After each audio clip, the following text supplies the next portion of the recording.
Silas Rowe's hand came down so hard on the dining room table that the oil lamp jumped and nearly toppled. "You will marry Gerald Hatch," he said, his voice low and flat, the kind of voice that didn't need volume to carry threat. "And you will do it before the end of the month."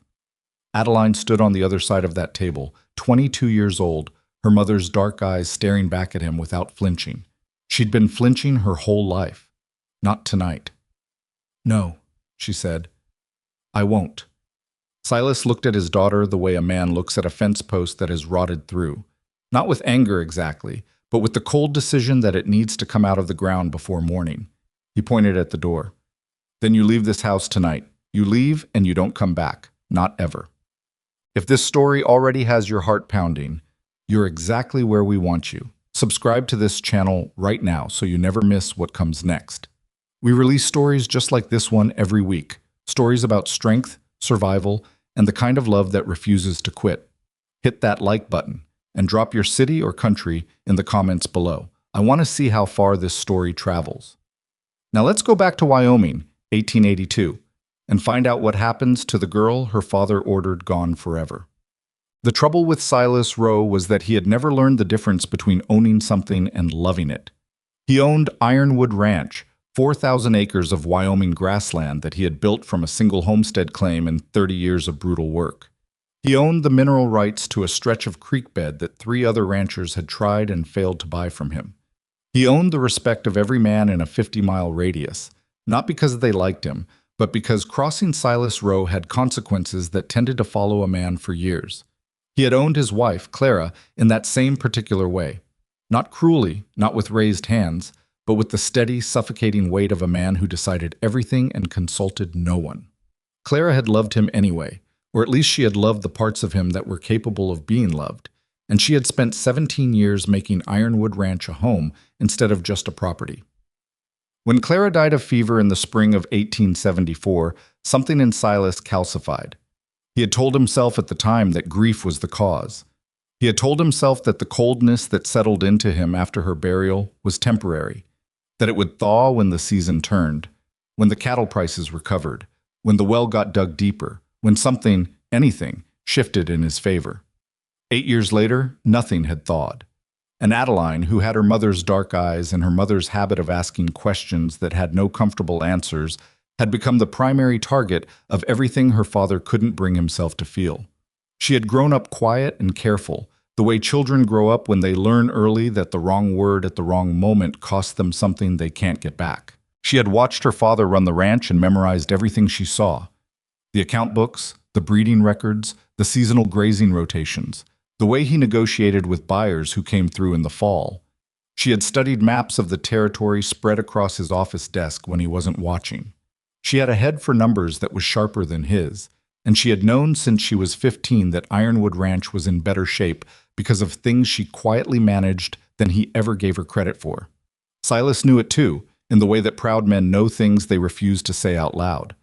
What he had not counted on was the day his daughter stopped being quiet about it. That day came in October, 3 weeks before the confrontation at the dining room table. A man named Harold Vance arrived at Ironwood Ranch with his son, Gerald, 27 years old, soft-handed, and deeply uninterested in anything that didn't involve his own comfort. Harold Vance ran a cattle brokerage operation out of Cheyenne and controlled contracts that Silas had been trying to access for the better part of 4 years. The two men had reached an understanding over whiskey in Silas's office the previous winter. Gerald would marry Adeline. The contracts would flow through Ironwood Ranch. Everyone would prosper. Nobody had thought to ask Adeline. When Silas informed her that evening that she would be marrying Gerald Hatch, he'd been mispronouncing Vance as Hatch for years out of some private stubbornness. Adeline had sat very still for almost a full minute. She looked at her hands. She looked at the wall behind her father's head. Then she looked at him directly. "What does he know about cattle?" she asked. Silas blinked. "That's not the point." "It seems like the point," Adeline said. "If I'm going to spend my life on a ranch, it would help if the man I'm attached to understood what a ranch actually is. You'll be in Cheyenne, in a proper house. You won't be dealing with cattle. Then what will I be dealing with?" "You'll be a wife," Silas said, with the finality of a man reading from a document he considers settled. "That's what you'll be dealing with." Adeline stood up from her chair. She was not a tall woman, but she had a quality of stillness when she was angry that made people pay attention to her in rooms. I am already managing your accounts receivable, tracking your breeding rotation, and calculating your winter feed requirements. I have been doing that since I was 19. You want to put me in a house in Cheyenne to be a wife. Adeline, to a man who has never touched a fence post in his life. That is enough. It is not nearly enough, she said quietly. It is not close to enough. She walked out of the room before he could answer. That was 3 weeks before everything broke apart. In those 3 weeks, Silas and Adeline occupied Ironwood Ranch like two opposing forces that had agreed, temporarily, not to fire. They ate at the same table and passed the salt to each other and spoke about the weather and the cattle prices and whether the north pasture fence needed replacing before winter. They did not speak about Gerald Vance or Cheyenne or what Adeline was or wasn't going to do. Silas mistook the silence for compliance. He had always mistaken Adeline's silence for compliance. Wade Callister had been at Ironwood Ranch for 11 months. I was 30 years old, lean through the shoulders, the way men get, who do real work instead of talking about it, with a 2-day beard that never quite grew past 2 days and a habit of noticing things that other people walked past without seeing. He had drifted through 4 other ranches before landing at Ironwood, not because he was unreliable, but because he was the kind of man who got restless when a place stopped teaching him anything new. Ironwood Ranch was teaching him things. He stayed. He had not sought out Adeline's company. In a ranch operation the size of Ironwood, their paths crossed naturally. At the stables in the early morning, at the supply shed when equipment needed pulling, occasionally at the edge of the east pasture when she came out to check on the breeding stock, and he was already there doing the same. They talked about cattle. They talked about the land. Adeline asked him once about the trail conditions north of the river, because she'd heard there was a new route that cut 3 days off the cattle drive schedule, and he told her everything he knew about it without making her feel like she'd asked a strange question. That was the thing about Wade Callister. He never made Adeline feel like she'd asked a strange question. Their conversations happened in the open, in plain sight, never hidden, never anything that could be misread by a careful observer. But Silas Rowe was not a careful observer when it came to his daughter. He was a frightened one, though he would have sooner driven a nail through his hand than admitted it, and frightened men tend to see danger everywhere they look. The evening of the final confrontation arrived in the way that disasters often arrive, without ceremony, building from something small. Adeline had been standing near the stable door in the late afternoon, talking to Wade about the south pasture water situation. The creek that fed it had been running shallow for 2 weeks, and she was working through a plan to reroute water from the secondary irrigation channel before the ground froze. Wade was listening the way he always listened, actually listening, not waiting for his turn to speak, when Silas appeared at the corner of the barn. He had been looking for Adeline to tell her that Harold Vance had sent a letter confirming the arrangement. Gerald would arrive in 2 weeks. The engagement would be announced in Casper the following month. What Silas saw when he came around that corner was his daughter, standing close enough to a ranch hand to be speaking quietly with him, her face animated in a way it never was at his dinner table, her hands moving when she talked the way Clara's used to move. He didn't hear the words. He didn't need to. He saw what he feared, and fear made him certain he was right. Adeline looked up and saw her father standing at the corner of the barn, and the animation went out of her face the way a flame goes out in a strong wind. Wade followed her gaze and stepped back, not from guilt, but from the instinct of a man who recognizes a powder keg when he's standing near one. "Inside," Silas said to Adeline. Just the one word. She went inside. The conversation that followed was not a conversation. It was a verdict being read. Silas sat across from Adeline at the dining room table, not at his usual place at the head, but directly across, which was somehow worse, more deliberate, and told her that the arrangement with the Vances was not a suggestion and never had been. It was necessary for the financial survival of Ironwood Ranch. The broker contracts they needed were tied to this marriage. Without them, Ironwood would lose its competitive position in the regional cattle market within 3 years. He had run the numbers. "Let me see the numbers," Adeline said. Silas stared at her. "What?" "The numbers you ran. Let me see them. If the ranch's survival depends on this marriage, I want to understand the actual financial situation." "You don't need to understand it. I need you to trust me." "I have trusted you my entire life," Adeline said, and there was no anger in her voice. There was something harder than anger. And I have watched you make decisions without explaining them to anyone and call it leadership. I manage your accounts. I know what's in them. If we are in the kind of trouble that requires me to marry a man I don't know to survive it, show me the numbers and explain how his father's contract solved the problem. Adeline, show me. That was when Silas's hand came down on the table. The oil lamp jumped. You will marry Gerald Vance, he said, his voice dropping to that particular register that he used when he had already decided something was over. And you will do it before the end of the month. No, she said. I won't. The word landed in the room and stayed there. Silas looked at her for a long moment. Something moved behind his eyes. Not anger exactly, or not only anger, something older and more complicated, something that had been building since a spring evening 8 years ago when he'd stood at a fresh grave and realized the one person who had ever truly managed him was gone and wasn't coming back. Whatever that thing was, he didn't know what to do with it, and not knowing what to do with things had always made Silas Rowe dangerous. He pointed at the door. Then you leave this house tonight, he said. You leave and you don't come back, not ever. Adeline stood up from her chair slowly. She looked at her father the way you look at something you have been trying to understand for a very long time and have finally accepted that you cannot. Not with hatred, with something more final than hatred. All right, she said. She walked out of the room. Silas sat at the table for a long time after she left, listening to the sounds of the house, expecting her to come back, expecting the sound of weeping, expecting something that confirmed he still had control of the situation. The house was quiet. After a while he heard, very faintly, the sound of the stable door opening and closing. He told himself she was going out to clear her head. He told himself she would be back by supper. He told himself that for nearly an hour. Then he poured himself a whiskey and went to bed. Adeline packed with the efficiency of a woman who had been quietly preparing for this possibility longer than she'd admitted to herself. She took the saddlebag from the hook near her bedroom door and loaded it in order of priority. A change of clothes, the wool blanket from the foot of her bed, the small tin of dried provisions she kept in the bottom drawer for reasons she had never examined too closely.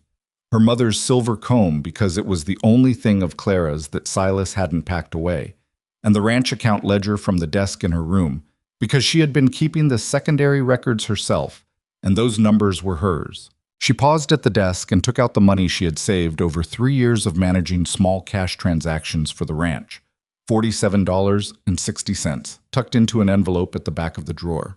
She had told herself she was saving it for an emergency. This qualified.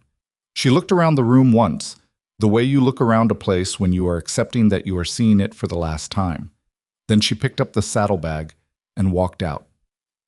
The stable was quiet at that hour. Her mare, a sturdy gray named Compass, nickered softly when Adeline came in and moved toward the familiar hands that began working the saddle. Adeline worked quickly, not from panic, but from the focused calm that settles over some people when a decision has finally been made after a very long time of not making it. She was tightening the cinch when she heard footsteps behind her. She did not jump. She turned around. Wade Callister was standing inside the stable door in his work clothes, holding a coffee cup that had clearly been abandoned mid-drink. He looked at the saddled horse and the packed bag and her face, and he put all of it together without asking a single question. He did it, Wade said. It wasn't really a question. He told me to leave, Adeline said. So I'm leaving. Wade set the coffee cup down on the nearest post. Where are you going? South, eventually to Redstone, Colorado. My Aunt Lenora lives there. She's the only family I have that isn't him. How far is Redstone from here? Adeline worked the last buckle on the saddlebag. Far enough. That's not a distance, Wade said. 260 miles, give or take. Through country that gets difficult in patches. She swung the bag onto Compass's back and secured it. I've studied the maps. I don't doubt it, Wade said. I'm coming with you. Adeline turned and looked at him directly for the first time. No, you're not. I am. Wade. Her voice was steady and serious and carried none of the desperation that might have made him feel useful. This isn't your fight. My father will know by morning that I'm gone. If you're gone too, he'll connect it. He's vindictive. He has money and connections and a very long memory. You do not want to be connected to this. I'm already connected to it, Wade said. I saw his face when he came around that barn today. He's going to twist whatever story suits him. That's my problem. You're one woman crossing 260 miles of rough country alone, Wade said. That's my problem. Different reasons, same problem. I don't need saving. I know you don't. He said it without hesitation, without the pause that men usually insert when they're trying to decide whether to be honest or polite. I've watched you calculate feed ratios and read terrain maps and talk down a panicked horse, and you don't need saving. But you could use someone riding alongside who isn't going to slow you down or treat you like a burden. Those are two different things. Adeline looked at him for a long moment in the dim stable light. You'll lose your position here. I've left positions before. This is different. If my father decides to make trouble, let him make trouble. Wade moved toward the next stall and began pulling his own saddle from the rail. I've been made trouble for before. I'm still here. Wade, Adeline. He looked at her over the saddle. Are you going to stand there arguing with me? Or are we going to get moving while there's still enough darkness to cover some ground? She opened her mouth. She closed it. Something in her expression shifted. Not surrender exactly, but the particular look of a person who has recognized that the argument they're making is one they don't entirely want to win. You keep up, she said finally. I'm not waiting. Understood. And you don't tell me where to go. I know the route. Also understood. And if this goes badly, it might go badly, Wade said calmly, working the cinch on his horse. Most things worth doing go badly at some point. That's not a reason not to do them. Adeline swung up into Compass's saddle with the practiced ease of someone who had been riding since before she could properly reach the stirrups. She looked down at Wade, who was still getting his horse ready, and something passed across her face that she didn't give a name to. Thank you, she said quietly. That's the last time I'm going to say that. Wade checked the cinch one more time. I don't need you to say it. They rode out of the Ironwood Ranch stable at 10:30 on an October night in 1882, two horses moving carefully through the moonlit dark toward the south ridge. The ranch house was quiet behind them. The windows were dark. Adeline didn't look back. Wade noticed. He decided that was worth noticing. The first hour of riding passed in silence that was not uncomfortable. Compass moved well in the dark, picking her footing with the calm confidence of a horse that trusted her rider's judgment, and Adeline set a pace that was brisk without being reckless. The kind of pace that eats miles without burning out the animals. Wade matched it without comment, riding slightly behind and to her left, watching the tree line without making a production of watching the tree line. They were 3 miles out from Ironwood when Adeline suddenly brought Compass to a halt. Wade pulled up beside her. What? She was looking at the ground ahead, where a shallow wash crossed the trail.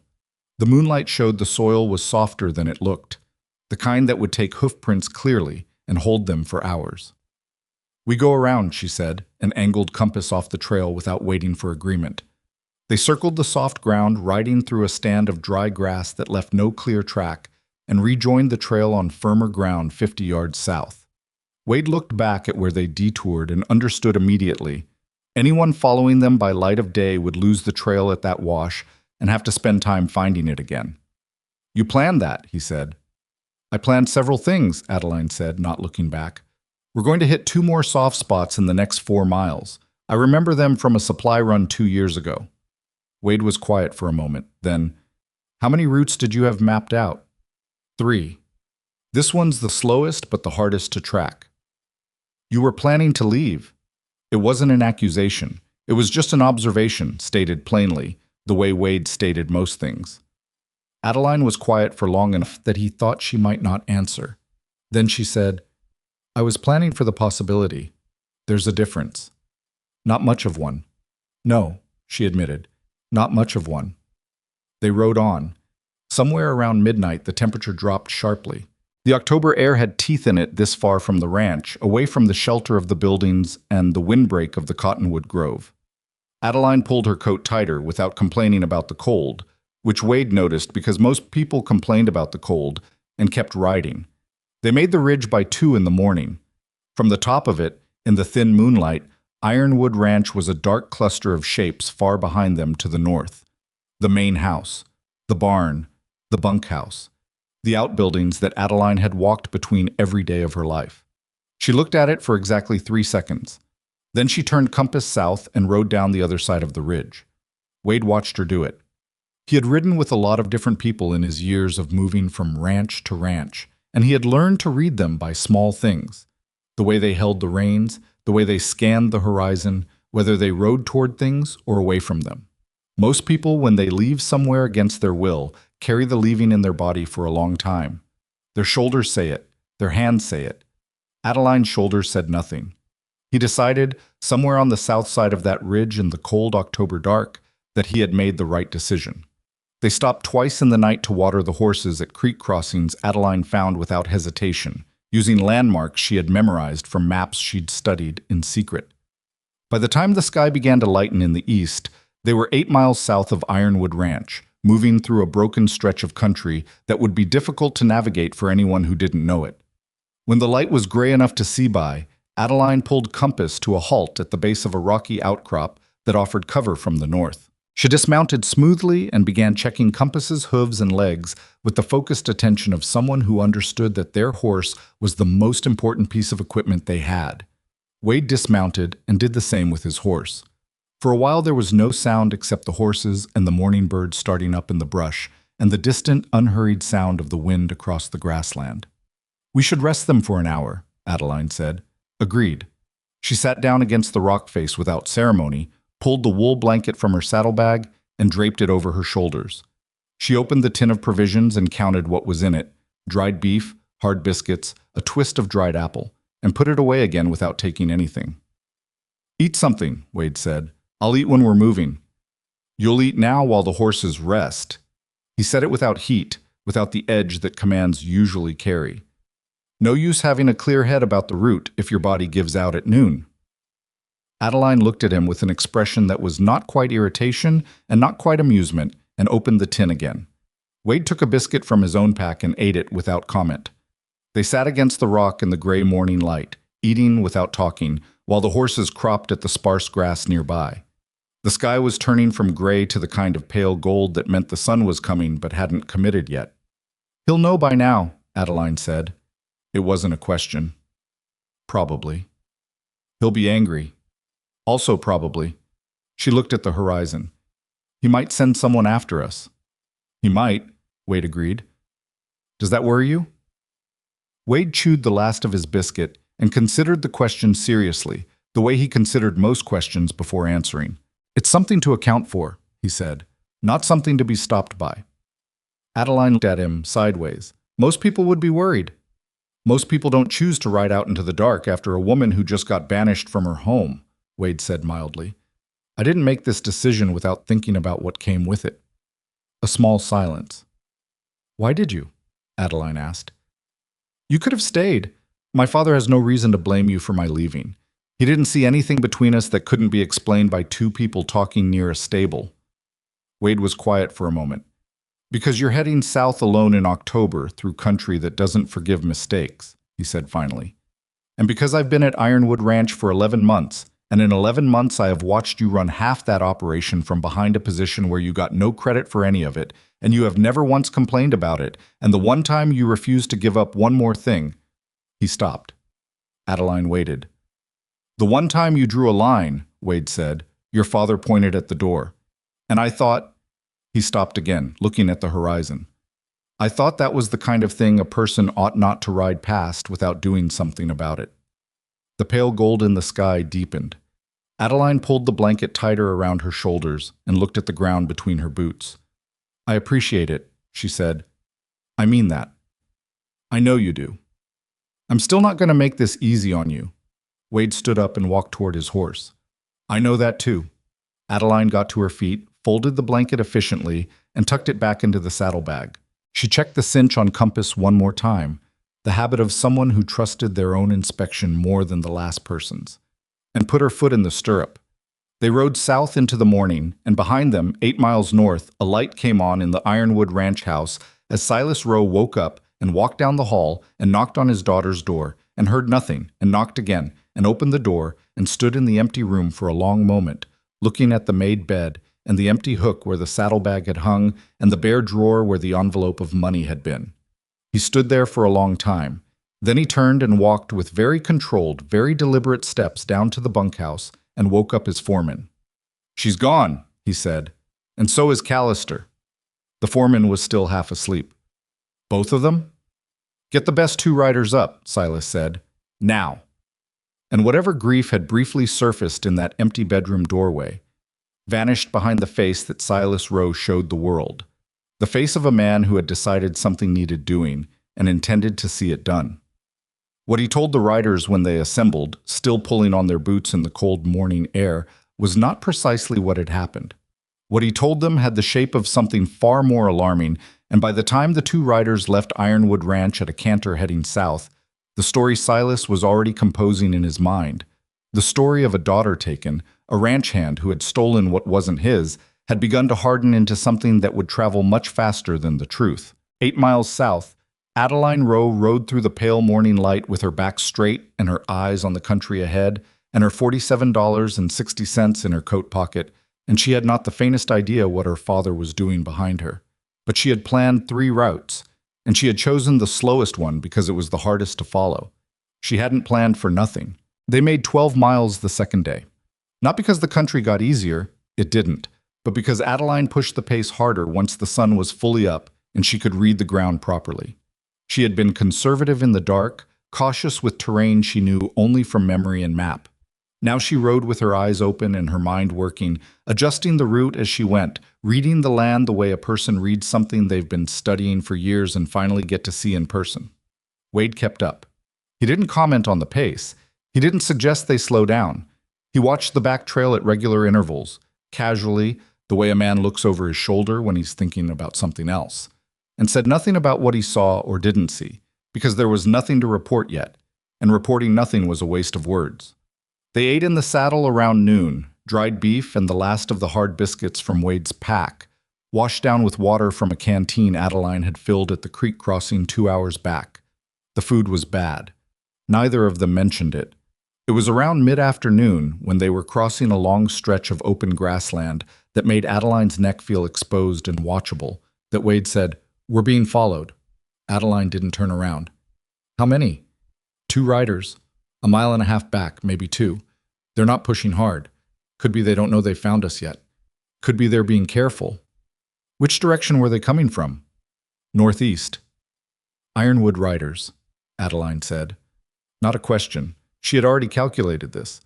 Her father's 2 best trackers worked the northeast section of the ranch and would have been the first men Silas called. She knew their names, their habits, and, more relevantly, she knew that neither of them had ever tracked through the kind of country she was about to take them into. "How much farther to the broken ground?" she asked. "The coulees, 4, maybe 5 miles south." "We push," Adeline said. They pushed. What followed was not a chase, exactly. The riders behind them hadn't closed the distance enough to make it a chase, but it had the quality of one, that particular tension of knowing something is coming and working against the clock to be somewhere else when it arrives.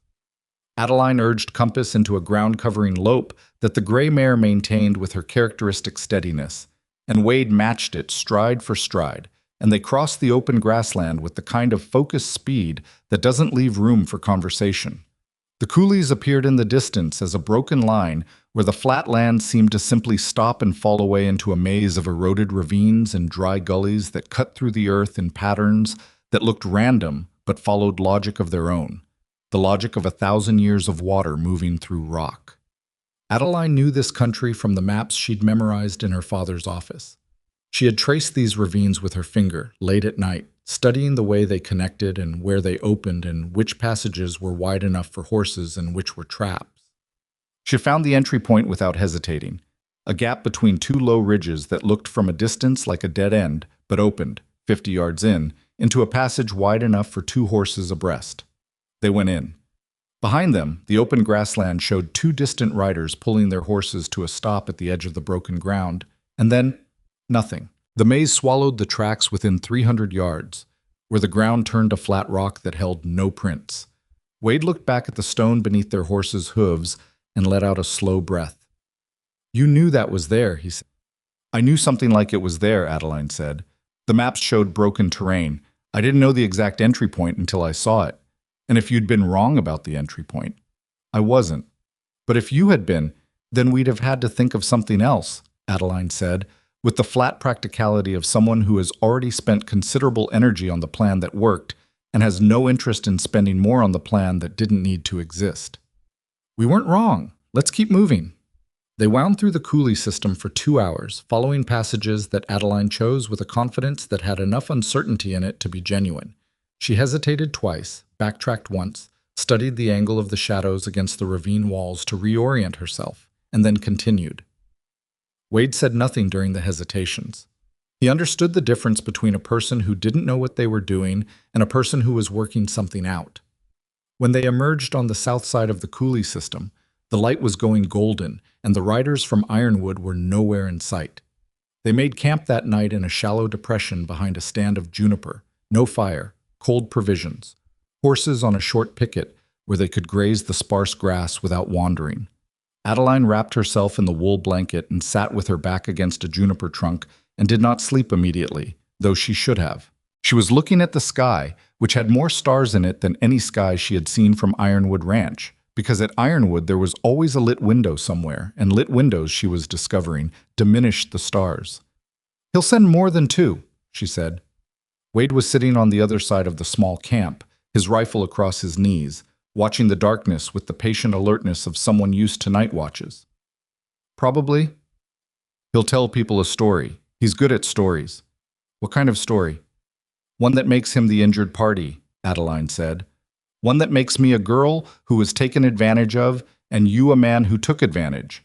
He'll frame it as kidnapping. He has the money to make people believe it, and he has the connections to spread it fast." Wade was quiet for a moment. "You knew he'd do that before we left." "I suspected he'd do that," Adeline corrected. "There's a difference." "Not much of one." She almost smiled. "No," she admitted, "not much of one." "So what do we do about it?" "We get to Lenora before the story gets there," Adeline said. "My aunt has connections of her own, and she is significantly less afraid of my father than most people. If we can reach her and establish that I left voluntarily, that there's a witness to the fact that I am exactly where I chose to be, it cuts the story off at the legs. And if the story gets there first, then we establish the truth loudly enough to drown it out." She pulled the blanket tighter. "It's not ideal, but it's workable." Wade considered this. Outside in the dark, one of the horses made a quiet sound and went back to grazing. "You've thought about this more than tonight," he said. "I've thought about most things more than they appear," Adeline said. Then she closed her eyes, because they had miles to make tomorrow. And thinking was only useful when you were rested enough to do it clearly. Wade sat in the dark and watched the stars wheel overhead, and did not think about Ironwood Ranch or Silas Rowe or the 2 riders they'd lost in the coulees. He thought about a woman who had memorized maps in secret and saved $47 over 3 years and chosen the slowest, hardest route south, not because it was the easiest path, but because it was the one that gave her the most options. He had known capable people before. He had worked alongside men who were skilled with cattle and horses and land and weather, men who read country the way other people read books. But he had not often met anyone, man or woman, who planned with that particular combination of intelligence and restraint, who could see 6 steps ahead without letting the 6-step view make them rigid when the ground changed. He sat with that thought for a while, turning it over like something he'd found on a trail and wanted to understand before he put it in his pocket. Then he went back to watching the dark. The 3rd morning brought the first real problem. They were moving through a stretch of rolling country south of the coulees, making good time on solid ground, when they came over a low rise and found themselves looking down at a settlement. It wasn't on Adeline's mental map. She had known there was a trading post in this general area, but the maps she'd studied were imprecise about its location, and she had planned to route around it by a wider margin than this. It was too late to go around. They had crested the rise in plain sight of the cluster of buildings below, and 2 men outside the largest structure were already looking up at them. "Ride in or ride around?" Wade asked. Adeline thought for 2 seconds. "In. Riding around now looks suspicious. We need to know what's ahead anyway, and we're low on provisions." They rode down. The settlement was called Copper Hollow, according to the sign that was nailed to a post at its edge, though the hollow itself had not produced meaningful copper in years, and the miners who'd given the place its name had mostly drifted on.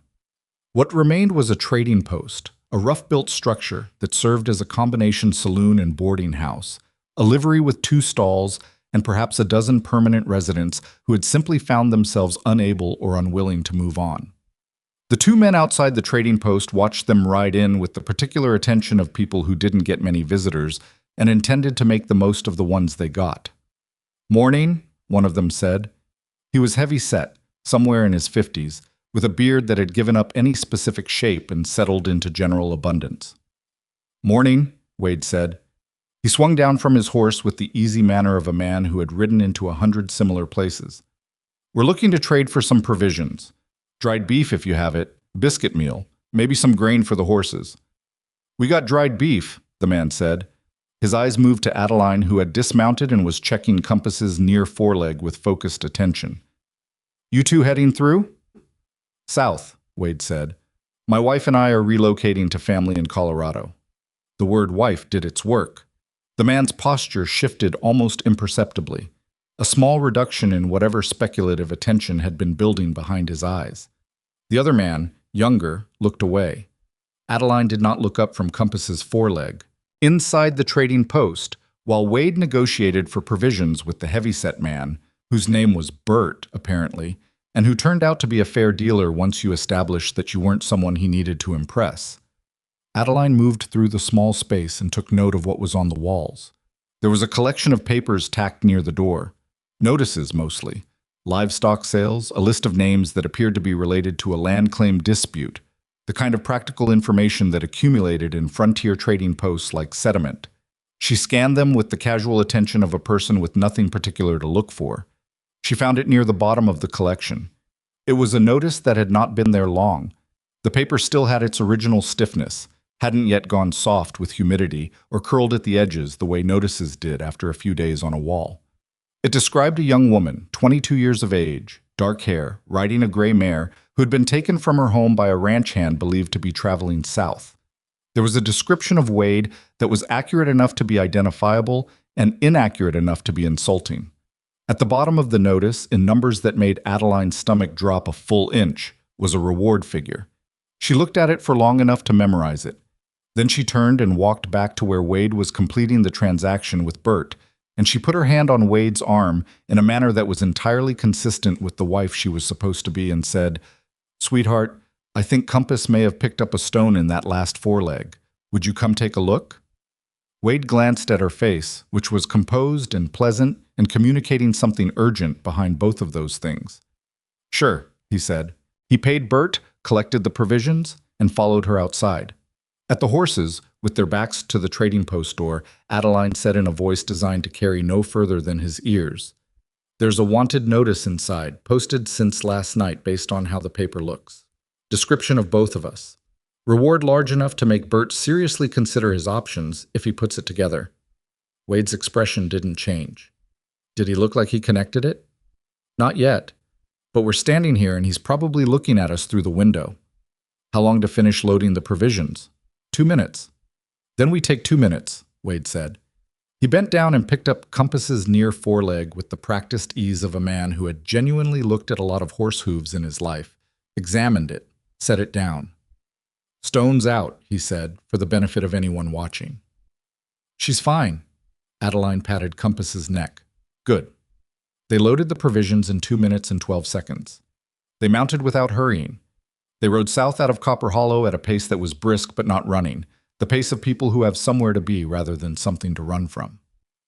Half a mile out, Adeline said, "The reward was $200. Wade rode in silence for a moment. "That's a lot of money." "Yes, it is." "It's enough money to make ordinary people into problems." "Yes," Adeline said, "it is, which means the roads are going to get complicated." That was the moment. Halfway between Copper Hollow and the next ridge, riding through thin autumn grass on a cold morning, that both of them understood the journey had changed. What had been difficult was becoming something else. The roads that connected settlements and trading posts, the routes that would have made the journey faster and more manageable, were now the same routes along which Silas's notices were spreading.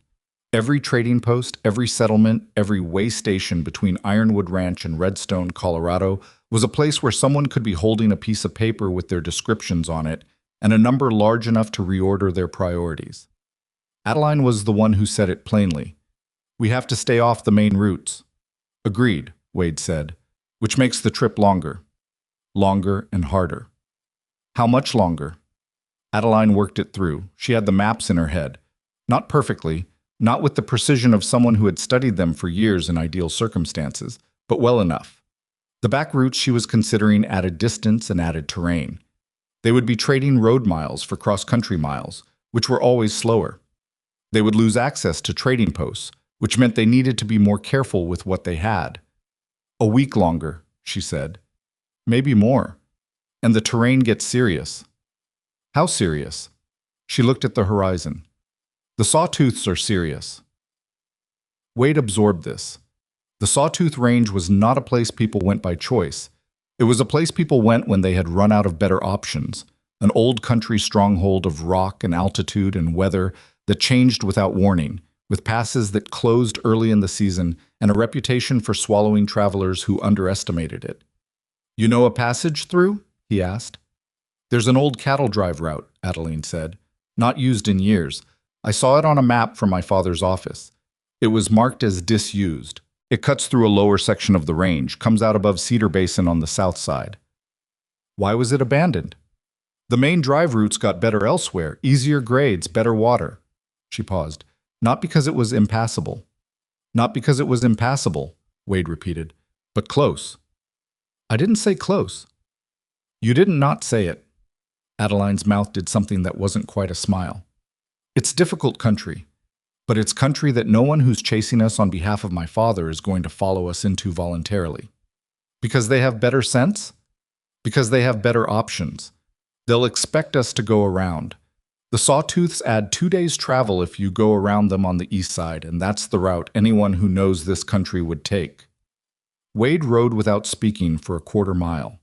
Adeline waited because she had learned in the past 3 days that Wade's silences were not blank spaces. They were the visible part of him working through something, and interrupting them was like interrupting a calculation mid-step. "We don't go for the Sawtooths yet," he said finally. "Not until we know for sure that the roads south are covered. If they're not, there's no reason to take the mountains." "Agreed. So we keep moving south on back routes, and we watch for traffic, and we see what the road situation looks like in 2 days." "Agreed," Adeline said again. "There's a line cabin I know of. Not my father's. It belongs to a ranching family named Aldred, about 15 miles southeast. It's a seasonal cabin. Nobody will be there this time of year. We can stop, reassess, see what we're dealing with." "You know the Aldred cabin?" "I know approximately where it is." "From maps." "From maps," she confirmed. They found it by late afternoon, a small, square structure of weathered logs that had not seen occupation in months. The door stiff on its hinges and the interior smelling of dust and mouse activity, and the particular emptiness of a place that has sat alone through a full change of seasons. But the roof was solid, the fireplace was functional, and there was a small pile of cut wood stacked against the interior wall that represented the last occupant's consideration for whoever came next. They did not light a fire until full dark, and even then kept it small, enough to drive the worst of the cold out of the cabin and nothing more. They ate better than they had in 3 days, using the provisions from Copper Hollow, and the warmth made everything slightly more manageable. It was in that cabin, by that small fire, that the first conversation between them happened that was not about routes or terrain or the practical problems of their situation. It started because Wade made a mistake. He had been tending the fire and thinking about something.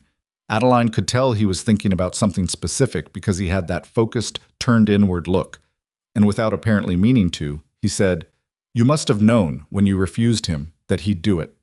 Adeline was refolding the wool blanket across her knees. "Do what?" "Point at the door. You knew him well enough to know that refusing the marriage meant losing the ranch. You had to have known." She was quiet for a moment. "Yes," she said. "So you chose that outcome." "I refused the marriage," Adeline said carefully. "The outcome was his choice, not mine." "But you saw it coming." "Seeing something coming doesn't mean you chose it," she said. "It means you had the information and made your decision anyway." Wade looked at her across the small fire. "What would you have done if he hadn't pointed at the door? If he'd just gone quiet and backed down? Would you have stayed? The question sat in the air between them for longer than most questions stay airborne. I don't know, Adeline said finally. I'd like to say I would have found a way out regardless, but I had $47 and maps I'd studied in secret and a plan for a possibility. I don't know if I had a plan for a certainty. She looked at the fire. He made it easier, in a way. When it happened, there was nothing left to decide. The deciding was already done. Wade nodded slowly. What about you? Adeline asked. What would you have done if I'd told you to stay? Actually told you clearly that you were not wanted on this ride. I'd have let you get a quarter-mile ahead, Wade said, and then followed at a distance you couldn't see. She stared at him. I know. That's not respecting my decision. I respect your decisions about things you have full information on, Wade said. You didn't have full information about what it was going to look like out here. You knew the route. You didn't know what it was going to feel like to be alone on it. You couldn't have known that either. I've been alone in rough country, Wade said. You hadn't. He said it without apology, without condescension, just the statement of a fact. I would have given you the quarter-mile so you had the dignity of leading, and then I'd have followed. Adeline looked at him for a long moment. You are a very stubborn man, she said. I've been called worse. I imagine you have. Something eased in the space between them. Not a resolution exactly, but a recognition that the stubbornness was at least honest, and that honest stubbornness, while occasionally maddening, was preferable to its alternatives. They slept that night on opposite sides of the cabin, which was small enough that opposite sides was still only about 10 feet apart. Adeline slept in her clothes with the wool blanket, which she'd had since the beginning. Wade slept with his coat and his hat over his face, which was apparently sufficient for him, because he was asleep within minutes of lying down, and she could hear his breathing steady and slow while she lay awake looking at the ceiling and thinking about Copper Hollow and the number on the wanted notice and the road south and the sawtooth sitting there on her mental map like a question she'd been trying not to answer. $200. That was the number her father had put on their capture. $200 was more than most men in this territory made in 4 months of hard work. It was the kind of number that changed people's calculations. It was the kind of number that meant Bert, back in Copper Hollow, was probably sitting by his lamp right now, turning their faces over in his memory and checking them against the description on the notice and doing arithmetic. She thought about what Wade had said about letting her get a quarter-mile ahead. The absolute certainty with which he'd said it, not defensive, not apologetic, just factual, was something she was still untangling. She had spent her life around men who told her what to do. She had spent considerably less time around men who did things for her that she hadn't asked for and didn't particularly want and yet were not, when she examined them honestly, wrong. It was an uncomfortable feeling. She filed it somewhere and went to sleep. In the morning, the decision made itself. Wade had been up before her. She'd been woken by the sound of him outside with the horses. And when she came out into the cold dawn air, he was standing at the edge of the small clearing looking south. Ryder came through on the road about a mile east while you were sleeping, he said. Moving slow, checking things. Adeline followed his gaze. You saw him? Heard him first, went out to look. He paused. He stopped for a while at the Aldred cabin's access trail. Didn't come in. Could be he didn't know the cabin was there. Could be he was waiting to see if anything moved. Which direction did he continue? South. Ahead of us, Adeline said. Ahead of us, Wade confirmed. She looked at the horizon to the southwest, where the Sawtooth Range sat in the distance like a dark and jagged signature written across the sky. She had been avoiding looking at it directly for 2 days. She looked at it now. The mountains, she said. Looks like, Wade said.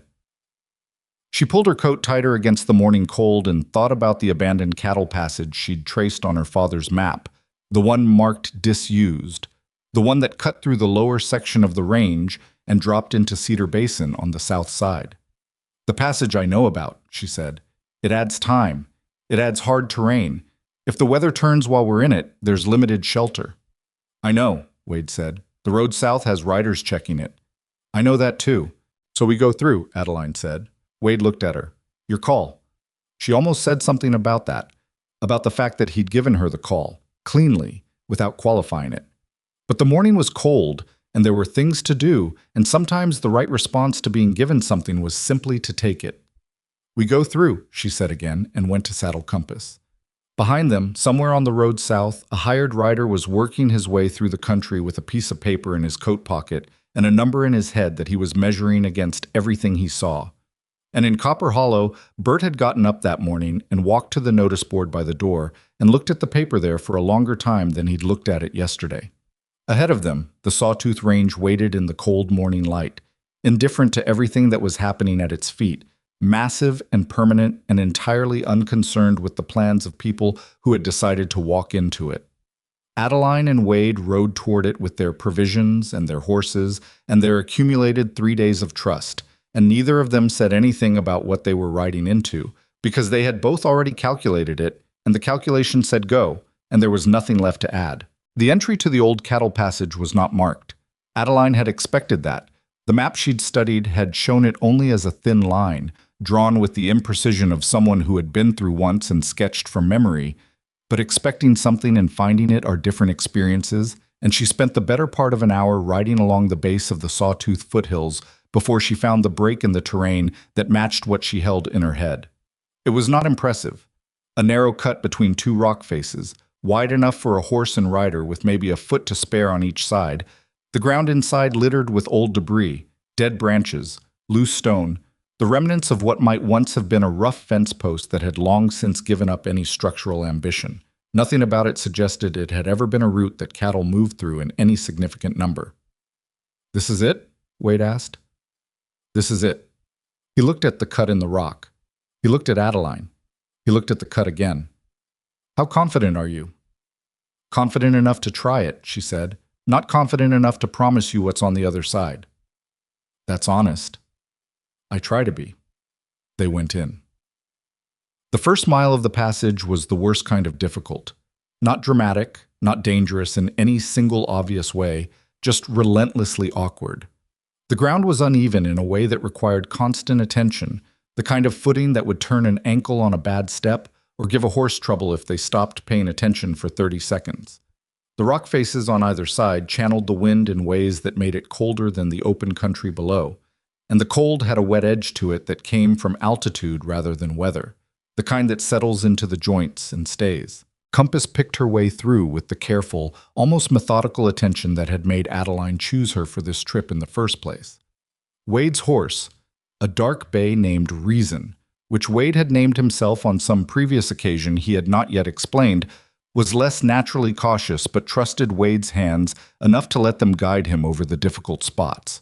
By the time they cleared the entry passage and emerged into a wider section of the mountain terrain, both horses were blowing hard, and both riders were cold in the way that means you need to keep moving, or the cold will start making decisions for you. "Better than I expected," Adeline said. "Don't say that yet," Wade said. She looked at him.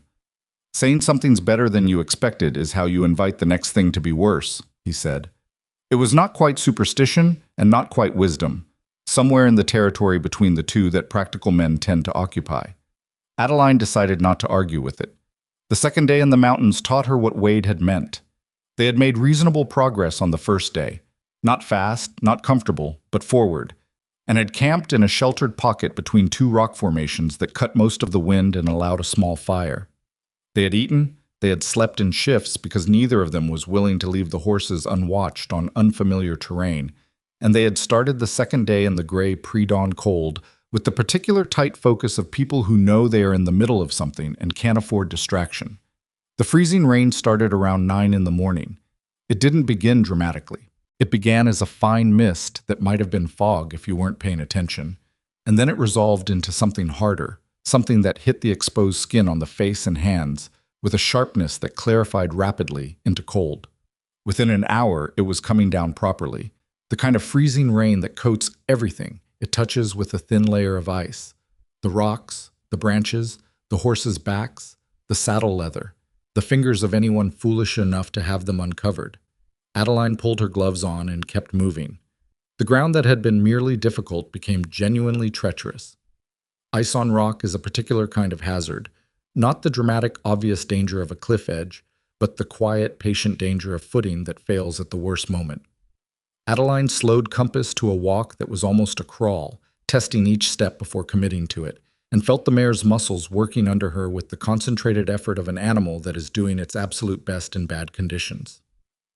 Wade was slightly ahead on a section where the passage narrowed again, guiding Reason through a rocky stretch, when the bay horse's left foreleg came down on a patch of ice-coated loose stone and slid. Reason caught himself. He was a good horse with decent instincts, but the recovery cost him. He came up lame, not badly lame, not the kind of lame that ends a horse's career on the spot, but lame enough to see, lame enough to hear in the change of his gait, lame enough to matter when you were still inside a mountain range with uncertain distance between you and the other side. Wade dismounted immediately and went to the leg, left foreleg, just above the fetlock, nothing broken but the soft tissue protesting the wrench it had taken. He worked it carefully with both hands, feeling for heat and swelling, and when he looked up at Adeline, his face said what the situation was before his mouth did. "He can walk," Wade said. "Can't carry weight and walk this terrain at the same time." Adeline looked at Reason, then at the country ahead, then at the sky, which was gray and getting grayer in a way that suggested the freezing rain was not the most dramatic thing it intended to offer today. "How far to the wider section?" she asked. "The place I saw on the map where the passage opens out?"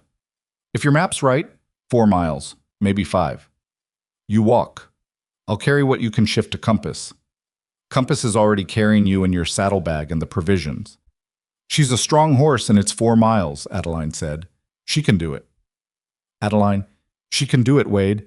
She was already dismounting, already beginning to redistribute the load.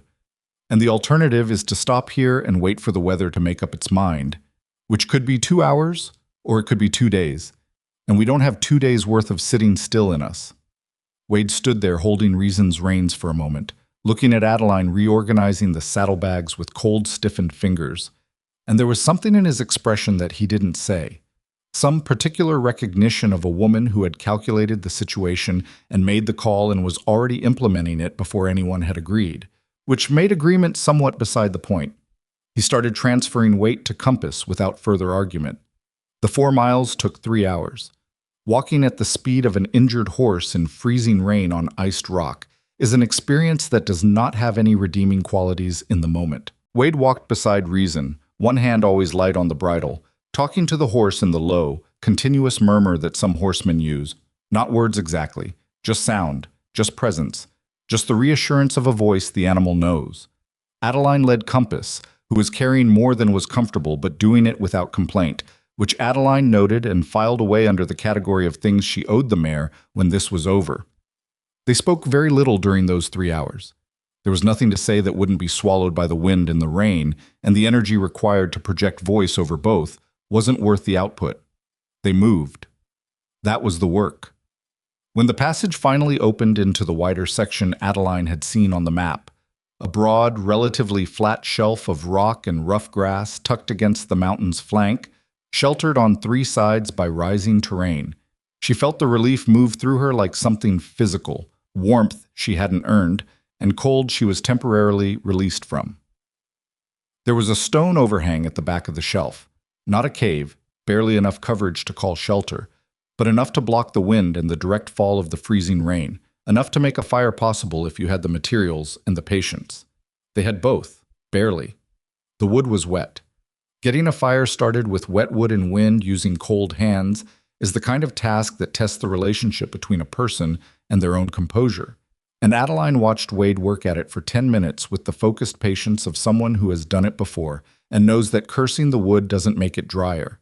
She held her coat over the attempt to block the wind while he worked, which was not much help but was more help than nothing. The fire caught. It was not a large fire, it was not a warm fire for a long time. But it was fire, and fire changes the psychological mathematics of a situation even before it changes the physical temperature. Adeline sat close to it and felt the shaking start. It was not the dramatic shaking of hypothermia. She knew what that looked like, and this was not it, not yet. It was the shaking that happens when a body has been holding itself tightly controlled against cold and effort and does not have to anymore.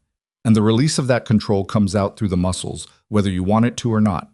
She was aware of it without being able to stop it, which was maddening in a specific way. Wade looked at her from across the fire. Without a word, he shrugged out of his coat, his heavier coat, the one that had been keeping him functional in conditions that were actively trying to stop being survivable, and held it out. "No," Adeline said through teeth that were doing something embarrassing. "You're shaking." "I'm aware." "Take the coat. You need it." "I've been moving for 3 hours," Wade said. "I'm warm enough. You've been sitting on a horse in freezing rain for 3 hours. You're not." He said it with the pragmatic bluntness of someone stating weather facts. "Take the coat. We can argue about it when you stop shaking." She took the coat. It was warm in the way that someone else's coat is warm, already holding a different body's heat, smelling of horses and wood smoke and cold air, and the particular scent that was just Wade, which she registered and did not examine. She pulled it around her shoulders and felt the shaking begin to slow. Wade fed the fire another piece of the wet wood. It hissed and spit before it caught, and sat back against the stone, arms across his chest, watching the rain come down in sheets across the open shelf beyond the overhang. "How's Reason?" Adeline asked. Her voice was steadier now. "He's all right. He needs rest. He shouldn't carry weight tomorrow." "How far are we from the south side?" Wade thought. "Day and a half on good footing. 2 days on what we've got." "2 days without you riding. I can walk 2 days. The terrain doesn't get easier on the south descent." "I know," Wade said. "I'll manage." She looked at him across the fire. He was in shirt sleeves in a mountain shelter in freezing rain, and he looked about as concerned about this as a man waiting for his coffee to cool. She didn't know whether that was genuine equanimity or a specific kind of stubbornness that presented itself as equanimity, and she was not sure the distinction mattered practically. "You'll get sick," she said. "Maybe." "Wade?" "Adeline." He looked at her steadily. "I have slept in worse conditions than this and been fine.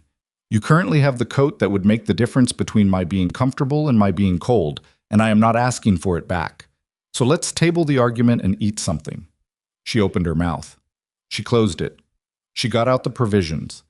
They ate in the flickering warmth of the small fire, while the rain moved sideways outside the overhang and the horses stood in the best shelter they'd been able to arrange, heads down, enduring. Adeline ate more than she'd been eating since they left. The cold had created a hunger she'd been ignoring, and ignoring it was no longer a good idea. After a while, with the food in her and the coat around her and the fire doing its limited best, she said, "You said last night that you've been drifting since you were about 19. Wade looked up from the fire. "I said something like that." "Why 19? He was quiet for long enough that she thought he was going to redirect the conversation. Then he said, "My father had a ranch, small operation, eastern Montana. He built it from nothing, same way men out here build things. Hard work, not much luck, enough stubbornness to outlast the bad years." He paused. "He worked himself into the ground doing it. I mean that in a fairly literal sense. He was 53 when he died, and he looked 70, and the ranch he left behind was solid and it would have taken care of our family for years." "But you left." "I left," Wade said. "I had 2 brothers who both wanted to run it their way and weren't willing to find a third way. And my mother sided with the older one because she always did. And I was 19 and I was angry about that for a while. And then I was just tired of the fight, so I left." He picked up a stick and turned it in his hands. "And then leaving became easier each time I did it, until it became what I did instead of a decision I made." "Do you regret it?" "Some of it." He looked at the fire. "I regret not going back before my mother died. I regret some of the places I stayed too long and some of the places I didn't stay long enough." He paused. "I don't regret any of the things I actually chose, just the ones I let happen to me while I wasn't paying attention." Adeline was quiet for a moment. The fire popped. "That's the difference," she said, "between letting things happen and choosing them." "Yes, my father never understood that difference," she said. "He thought because I lived under his roof and ate at his table and worked his accounts, I was choosing his life. He didn't understand that I was waiting for the moment when a real choice became available. And this is it." "This is it," she said, "cold and wet and hunted and inside a mountain range in the middle of October." A very small sound in her voice that was not quite a laugh. "It's not what I pictured." "What did you picture?" "Something with more dignity," Adeline said. "Something where I walked out the front door in daylight and got on my horse and rode away while my father stood on the porch and understood that he had no one to blame but himself." "That's a better image," Wade said. "Less ice. Significantly less ice." The fire settled. Outside, the rain had not stopped, but had changed character. Less driving, more steady. The kind of rain that has decided to stay for a while and is not in any particular hurry about it. Adeline became aware that she was still wearing Wade's coat and that he was in shirt sleeves, and that neither of them was sitting as far apart as they had been when the fire started, which was a function of fire and cold rather than intention. But still. "Wade," she said. "Hmm? That ring." She had not brought it up before, the simple gold ring he had given her in Copper Hollow when they needed to pass as married, which she was still wearing because removing it in front of people had not seemed wise, and then removing it in private had not seemed important. "You said it was your mother's." He looked at her hand. "Yes." "I should give it back." "You should keep it on," Wade said. "Until we're somewhere, it doesn't matter either way." "That's a practical answer. I'm a practical person." "You are," she agreed. Then, after a pause, "What was she like?" "Your mother." He thought about it for a moment, not the performed consideration of someone deciding what to say, but the real kind, sifting through the actual texture of a person he had known and was still sorting out, even now. "She was stubborn in a way that looked like patience," he said. "She could wait out anything. My father's tempers, bad seasons, the years when the cattle prices were wrong and the weather was wrong and everything was wrong. She just kept moving forward at her own pace, and eventually everything else adjusted to her." He paused. "She wasn't warm, exactly. She wasn't the kind of mother who made you feel like the world was safe. She made you feel like you were capable of handling it, which I think is more useful." Adeline was looking at him. "You miss her." "Every day," Wade said simply, without the embarrassment that the statement might have carried from another man. She looked down at the ring on her hand. Simple and worn, the gold thin from years of wear. She thought about the woman who had worn it before her, the stubborn, patient woman in Montana, who had made her son feel capable instead of sheltered. "I'll take good care of it," Adeline said, "until we get to Redstone." "I know you will." The night passed slowly, the way nights in bad weather and confined spaces always pass, in stages, in the rhythm of tending the fire and listening to the rain and the horses and the occasional shift of wind direction that meant the storm was working through something. They slept in turns, and when it was Adeline's turn to keep the fire going, she sat in the dark with Wade's coat still around her shoulders and listened to him breathe and thought about everything and nothing and the map she still held in her head. The storm did not break until mid-morning of the next day. When it did, the world looked scoured, the rock faces clean and bright, the sky coming through in sections between the remaining clouds, the air cold and newly specific, the kind of cold that has detail in it rather than just general hostility. Adeline stepped out from under the overhang and looked at the terrain ahead and felt something in her chest that she identified after a moment as something close to hope. Reason's leg had stiffened overnight but responded well to slow movement. They started late and moved carefully, Wade on foot with the horse, Adeline on compass reading the terrain ahead and calling back what she saw. It was a different kind of travel than the days before. Slower, more deliberate, more cooperative in a way that didn't require negotiation because the situation had already negotiated for them. On the second afternoon after the storm, with the south side of the range visible ahead as a drop into the broader country of the valleys below, the problem arrived in the form of 4 riders appearing on the ridge above them. Adeline saw them first. "Wade." She kept her voice flat, kept moving. "Don't look up immediately. We have company on the ridge." Wade walked another 10 steps before looking up casually, the way a man looks up at a sound. "I see them." "How long have they been there?" "Don't know. Could have come up from the south side." "Or they came through another passage and we didn't know it existed," Adeline said. Her mind was already moving. "They haven't done anything yet. They're watching. They're deciding," she said. "There's a difference." She kept riding, kept her posture casual, kept compass at the same careful walk. "The abandoned livestock corridor. It's somewhere ahead on the left. It branches from the main passage about a quarter-mile from here, going northeast before it curves south again and comes out above Cedar Basin on the lower route." "You didn't mention a branch before." "I didn't know if we'd need it." "Do we need it?" She looked up at the ridge. The 4 riders hadn't moved, but one of them had raised something. A spyglass, maybe, or just a hand shielding their eyes. "If those men are my father's," she said, They'll expect us to continue south on the main passage. It's the obvious route. It's what anyone would do. And the livestock corridor? Takes us east and then drops south through terrain that looks impassable from the ridge, but isn't. It adds 3 hours. It also puts us behind a ridgeline that blocks sight lines from up there within about 10 minutes of entering it. And if they come down instead of watching, then they have to choose between following the main passage south and cutting east. They can't do both, she calculated. The corridor is going to be narrow in sections. There'll be deadfall. It's not going to be easy. Nothing has been easy, Wade said. No, Adeline said. It hasn't. She looked at the branch point coming up on the left, a barely visible gap in the rock that looked like nothing if you didn't know what you were looking at.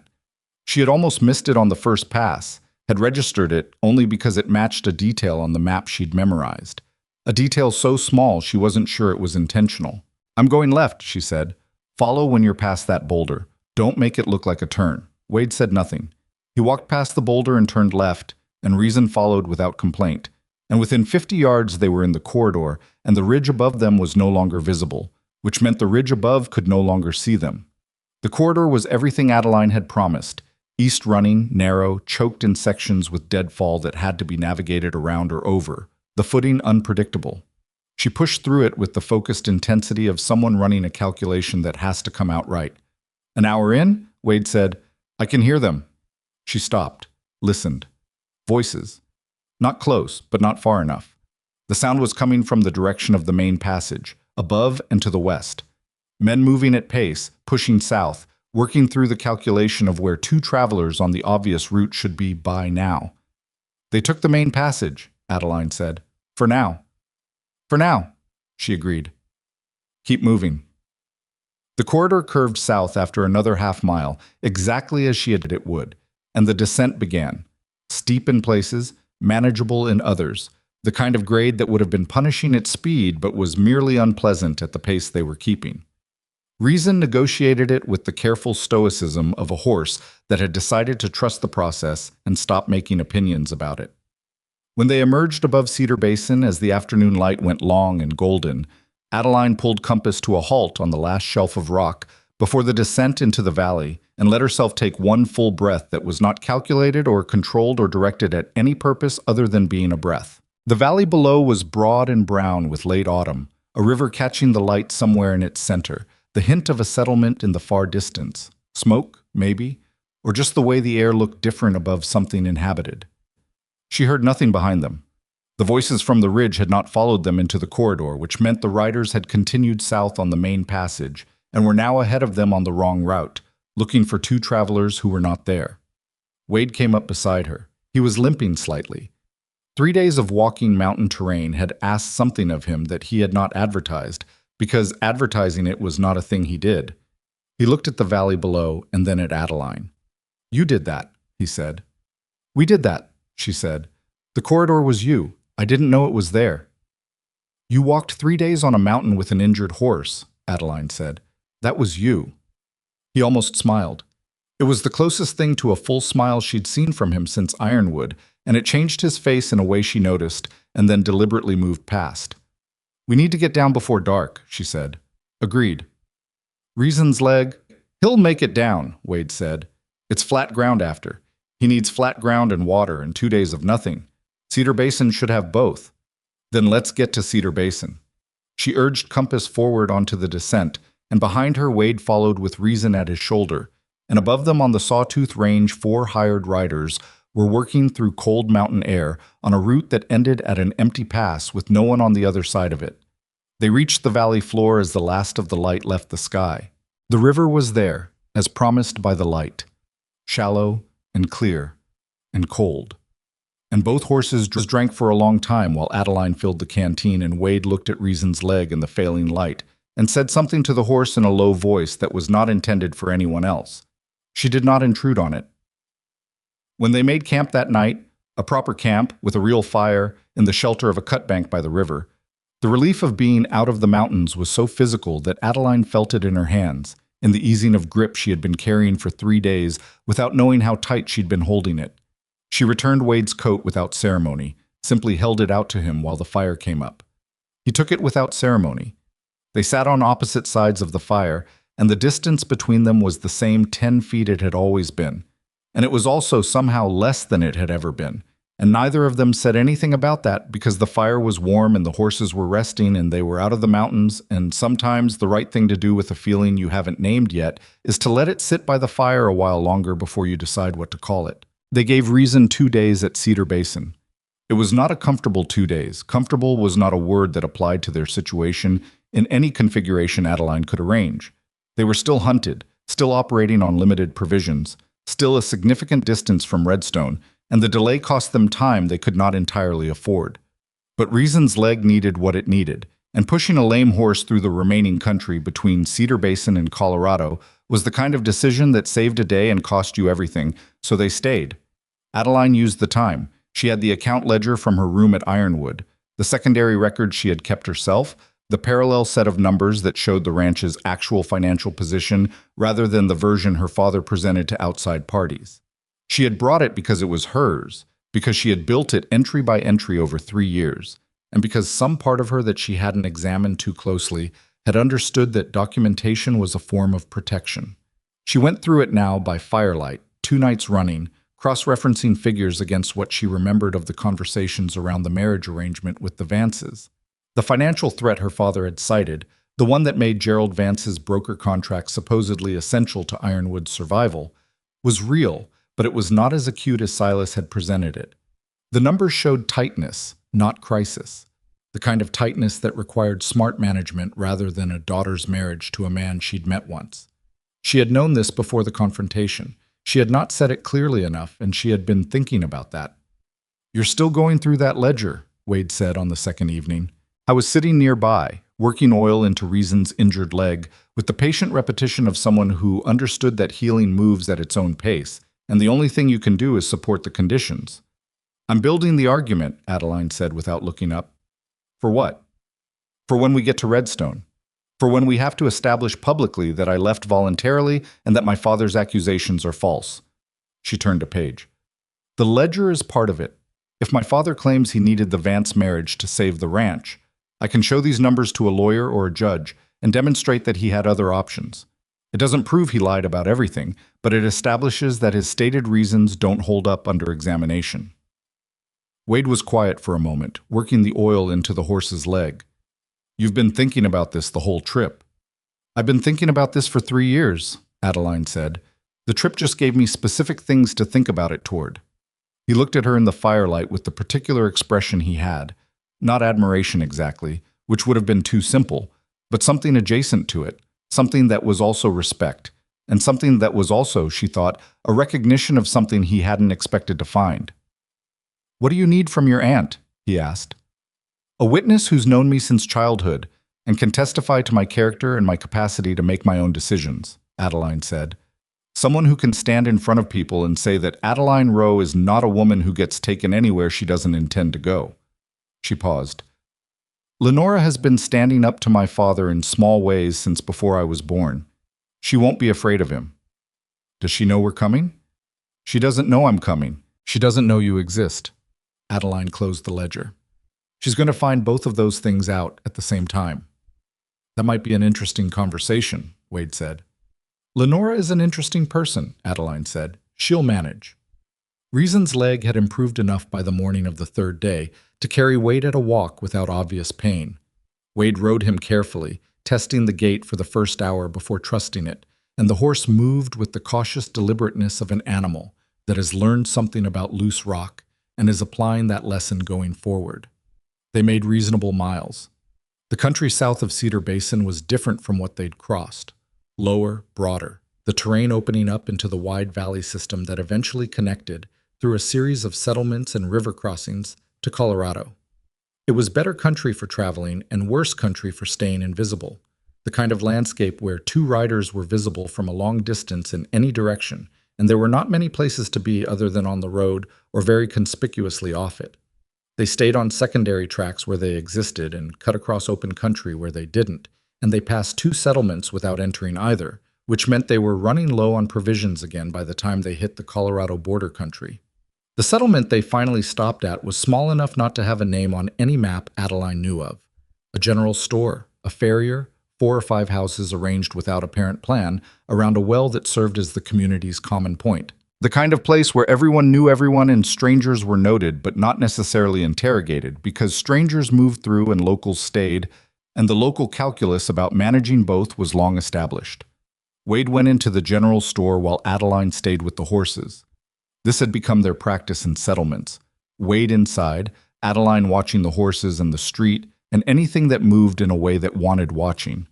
It was not a role she had chosen specifically, but had agreed to on practical grounds. Wade was better at the casual conversation required to gather information without appearing to gather it, and Adeline was better at the spatial awareness required to spot a problem before it became urgent. She was watching the road to the north when the boy appeared. He was perhaps 12 years old, gap-toothed, with the direct stare of a child who has not yet learned that staring is rude or has decided the social cost is worth the information. "You got a gray mare," he said. "I do," Adeline said. "Man came through 2 days ago looking for a gray mare and a dark bay," the boy said. "Said there was money for information." Adeline kept her expression entirely still. "Did he?" "Big money," the boy said. He had the tone of someone reporting something impressive rather than something threatening. Said the woman who owned the gray was taken from her family. "What did the man look like?" "Het like a cattleman, nice horse, had a letter he was showing people." Wanted notice. Posted in this settlement 2 days ago, which meant it had spread well past Copper Hollow and the Coulee country. Her father had been thorough. "Where did he go after?" Adeline asked. "South, mostly, but he talked to Mr. Ferris at the store before he left." The boy looked at her with the uncomplicated curiosity of a 12-year-old doing arithmetic. "You don't look like somebody who was taken." "That's because I wasn't," Adeline said. "I left." The boy thought about this. The man said, "I know what the man said," Adeline said. "People say things that suit them. The question is whether they're true." She held the boy's gaze. "I am riding south to my family in Colorado. The man with me is my husband. We left Wyoming because my father wanted to arrange my life in a way I didn't agree to, and when I said no, he invented a story to make himself look like the wronged party." She said it steadily, without heat, the way you state geography. "You can believe me or you can believe the man with the letter. I can't make that choice for you." The boy looked at her for a long moment. "Your horse looks like she's been ridden hard," he said finally. "We've been through the sawtooths," Adeline said. His eyes went wide at that, which told her his estimation of her had shifted in a direction that was probably useful. Wade came out of the general store carrying a wrapped package of provisions and read Adeline's face in the 2 seconds between the door and the horses with an accuracy that had developed over the past 8 days of paying close attention to her. "Problem?" he said, tying the provisions to Compass's saddle. "Wanted notice was here 2 days ago," she said quietly. "The farrier may have been briefed specifically. We should not have the horses shod here. Reason's shoes are fine for another week. Then we keep moving." "How far to Redstone?" 2 days on good roads." He looked at her. "Are we taking the good roads?" She thought about the boy and his arithmetic and the man with the hat, like a cattleman who had been here 2 days ago and gone south. South meant he was ahead of them. South meant Redstone was already on someone's list. "We take the roads," she said, "but we ride fast." They rode fast. Not recklessly. Reason's legs still had an opinion about certain kinds of fast, and Adeline respected it. But with the focused economy of people who have calculated the situation and understood that moving quickly in the right direction is better than moving carefully in no direction. They stopped once to water the horses at a creek crossing and once to eat in the saddle, and otherwise kept pace through the long afternoon and into the early evening until the light was completely gone and the horses told them it was time to stop. They camped without a fire that night. The country was too open and they were too close to populated areas to risk the light. They ate cold provisions and sat in the dark and listened to the night sounds and the horses. And Adeline found that the cold darkness had a different quality now than it had in the mountains. In the mountains, the darkness had been a condition to survive. Down here, it felt more like a choice, and choices felt better than conditions even when they were equally uncomfortable. "Wade," she said. When we get to Redstone." She stopped, started again. "When we get to Redstone and we establish everything, my departure being voluntary, the accusations being false, you can go." He was quiet. I mean that practically, she said. Not, she paused, choosing words carefully in the dark. You came to make sure I got there safely. When I'm there, the obligation ends. You should know that. You're not, she stopped again. Not what, Wade said. Not obligated to stay. Another silence. I know I'm not obligated, Wade said. He said it without the edge that the statement might have carried, without whatever defensiveness a man might reach for when a woman lays out the terms of his exit. He said it the way he said most things, simply as a fact being acknowledged. I didn't ride into the sawtooths out of obligation. I know that too, Adeline said. You're being fair, he said. That's what you're doing. You're making sure I know the door's open so that when I make a choice about what's behind it, you know the choice means something. She didn't answer immediately. The dark was very quiet around them. Yes, she said. That's what I'm doing. All right, Wade said. I appreciate it. A pause. The door's open. I see it. I'm not walking through it. She sat with that for a moment. Okay, she said. Okay, he said. They sat in the dark a while longer. Then Adeline lay down and pulled the wool blanket over herself and went to sleep. And Wade sat up for another hour watching the night. And whatever was between them sat in the dark along with them, unnamed still, but considerably less uncertain than it had been. Redstone, Colorado announced itself the following afternoon as a line of rooftops against the sky. A proper town, by the standards of this part of the country, with a main street and a courthouse and a church and establishments that had lasted long enough to get paint on their signs. Adeline had never been here. She had Lenora's address from a letter her aunt had sent to Ironwood 3 years ago, which Adeline had memorized and burned, because keeping Lenora's address in writing at Ironwood Ranch had seemed like an unnecessary gift to her father. The house was on the eastern edge of town, a solid, square-built structure with a porch that wrapped around 2 sides and a kitchen garden that had been put to bed for winter with the care of someone who intended to use it again in spring. A dog of indeterminate breed was asleep on the porch steps and opened one eye as they rode up, assessed the situation, and closed the eye again. Adeline dismounted and tied Compass to the fence post and walked up the porch steps past the dog, which shifted one leg to make room without fully waking, and knocked on the front door. There was a pause. Then footsteps. Quick, purposeful, the footsteps of someone who moves through their own house like they own it, which Lenora Vance did. The door opened. Lenora was 54 years old and looked like what she was. A woman who had been through considerable weather, literal and otherwise, and had come out on the other side with strong opinions and no particular patience for nonsense. She was not tall, she was not soft, and the expression with which she greeted the world had the quality of someone who had decided a long time ago that she would call things what they were and let the chips fall where they did.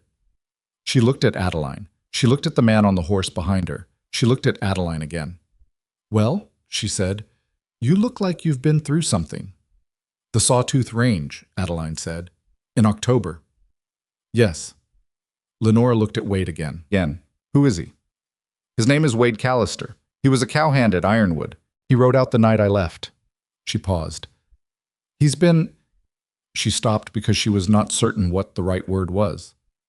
He's been steady, she said finally. Lenora looked at Wade with the direct, assessing attention of someone taking stock of a piece of equipment that may or may not be adequate to the job.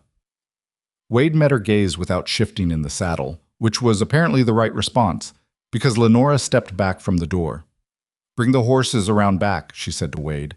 There's a small stable, water in the barrel. She looked at Adeline. You come inside and tell me everything. Inside Lenora's kitchen, with hot coffee that tasted better than anything Adeline had consumed in 10 days, the whole story came out in order. The confrontation, the marriage arrangement, the banishment, the roads and the coolies and Copper Hollow and the wanted notices and the mountains. Lenora listened without interrupting, which was a discipline Adeline recognized because it had required deliberate cultivation in her aunt and had not come naturally. When Adeline finished, Lenora poured more coffee and sat back in her chair. He put out a reward, Lenora said. It was not a question. $200. Something moved across Lenora's face. Your father is a fool. He's frightened, Adeline said, which surprised her when she heard herself say it, because she had not known she thought that until the words were already out. Same thing often, Lenora said. Frightened men do foolish things and call it authority. She set down her cup. What do you need from me? I need a witness. Someone who knows me and can establish publicly that I am here by my own choice and was not brought here against my will. I need whatever legal resources you have access to. A lawyer, if there's one in Redstone who isn't afraid of a wealthy Wyoming rancher's accusations. And I need a place to stand while I dismantle what my father has built. Lenora looked at her for a long moment. You've thought about this carefully. I've had 10 days in the mountains to think about it. And the man in my stable? What about him? What's his position in this? Lenora asked. Not with suspicion, exactly, but with the directness of someone who understood that positions mattered and that vague positions made for unstable foundations. Adeline looked at her hands. The ring on her left hand, Wade's mother's ring, caught the kitchen light. She had forgotten, for a moment, that she was still wearing it. Lenora noticed. Adeline, she said. We posed as married in Copper Hollow, Adeline said. For the notice. It was practical. And the ring is practical. The ring is his mother's. Lenora was quiet. Wade came in through the back door then, boots leaving the outdoor mud outside, which Adeline noted because she had not told him to, and it was simply something he had registered without instruction. He stopped when he found himself in a kitchen with two women looking at him with different expressions. Coffee? Lenora said. Yes, ma'am, Wade said. Thank you. Lenora poured it without ceremony and set it in front of him when he sat, and then she looked at him with the same assessing attention she'd given the front door. Callister, she said. Ma'am. You rode with my niece through the Sawtooth Range in October. We rode through it together, Wade said. She knew the passage. She told me. Lenora turned her cup in her hands. She also told me my brother-in-law is calling you a kidnapper. Yes, ma'am. Are you concerned about that? Wade thought about it with the seriousness he gave most questions. I'm concerned about what it does to Adeline's situation, he said. My own situation I can manage. How? I have an account of events and Adeline's testimony and the fact that a kidnapper doesn't generally let his hostage navigate through mountain terrain and make every significant decision about the route. He said it without heat. I'm not a man with property or connections, but I'm also not a man without a case. Lenora looked at him for a long moment. Then she looked at Adeline. Then she looked back at Wade. There's a lawyer on Mineral Street named Chaz Darby, she said. He is not afraid of wealthy Wyoming ranchers. He is, however, expensive. I have $47, Adeline said. I have 32, Wade said. Lenora made a sound that was not quite amusement but lived in the same neighborhood. Between the three of us, we can cover Darby's initial consultation, she said. After that, we'll see what the situation requires. She stood up from the table with the purposeful movement of someone switching from assessment to action. You'll both sleep here tonight. There's a room at the top of the stairs, Adeline. Mr. Callister, there's a cot in the back room off the kitchen. That's more than sufficient, Wade said. It is, Lenora agreed. In the morning, we see Darby. Tonight you eat and sleep because you both look like you need to. She moved toward the stove with the authority of a woman who had been feeding people in crisis for years and knew that the first thing you addressed was always the immediate physical need. And somebody needs to tell me how bad the financial situation actually is at Ironwood, so I understand what my brother-in-law is actually afraid of. I have the ledger, Adeline said. Lenora turned from the stove. Of course you do, she said, and there was something in her voice that might, in another woman, have been called pride. Chaz Darby was a small man with large opinions about the law, which he kept organized in a brain that worked visibly when it was working. You could almost see him processing, sorting, filing. He listened to Adeline for 40 minutes without interrupting, asked 3 specific questions about the timeline of events, examined the ledger for 10 minutes with reading glasses that he pushed up his nose with one finger when they slipped, and then sat back in his chair and looked at the ceiling. The kidnapping accusation is nonsense, he said. Any competent examination of the evidence collapses it. The problem is that nonsense accusations from wealthy men have a way of inconveniencing innocent people before they're collapsed. He looked at Adeline. Your father has influence that extends into Colorado. Not legal influence. He has no standing here, but social influence. Men talk to men. Rumors travel. I know, Adeline said. The fastest way to end this is public declaration, Darby said. You, in front of witnesses, stating that you left Ironwood Ranch of your own free will and that every accusation against Mr. Callister is false.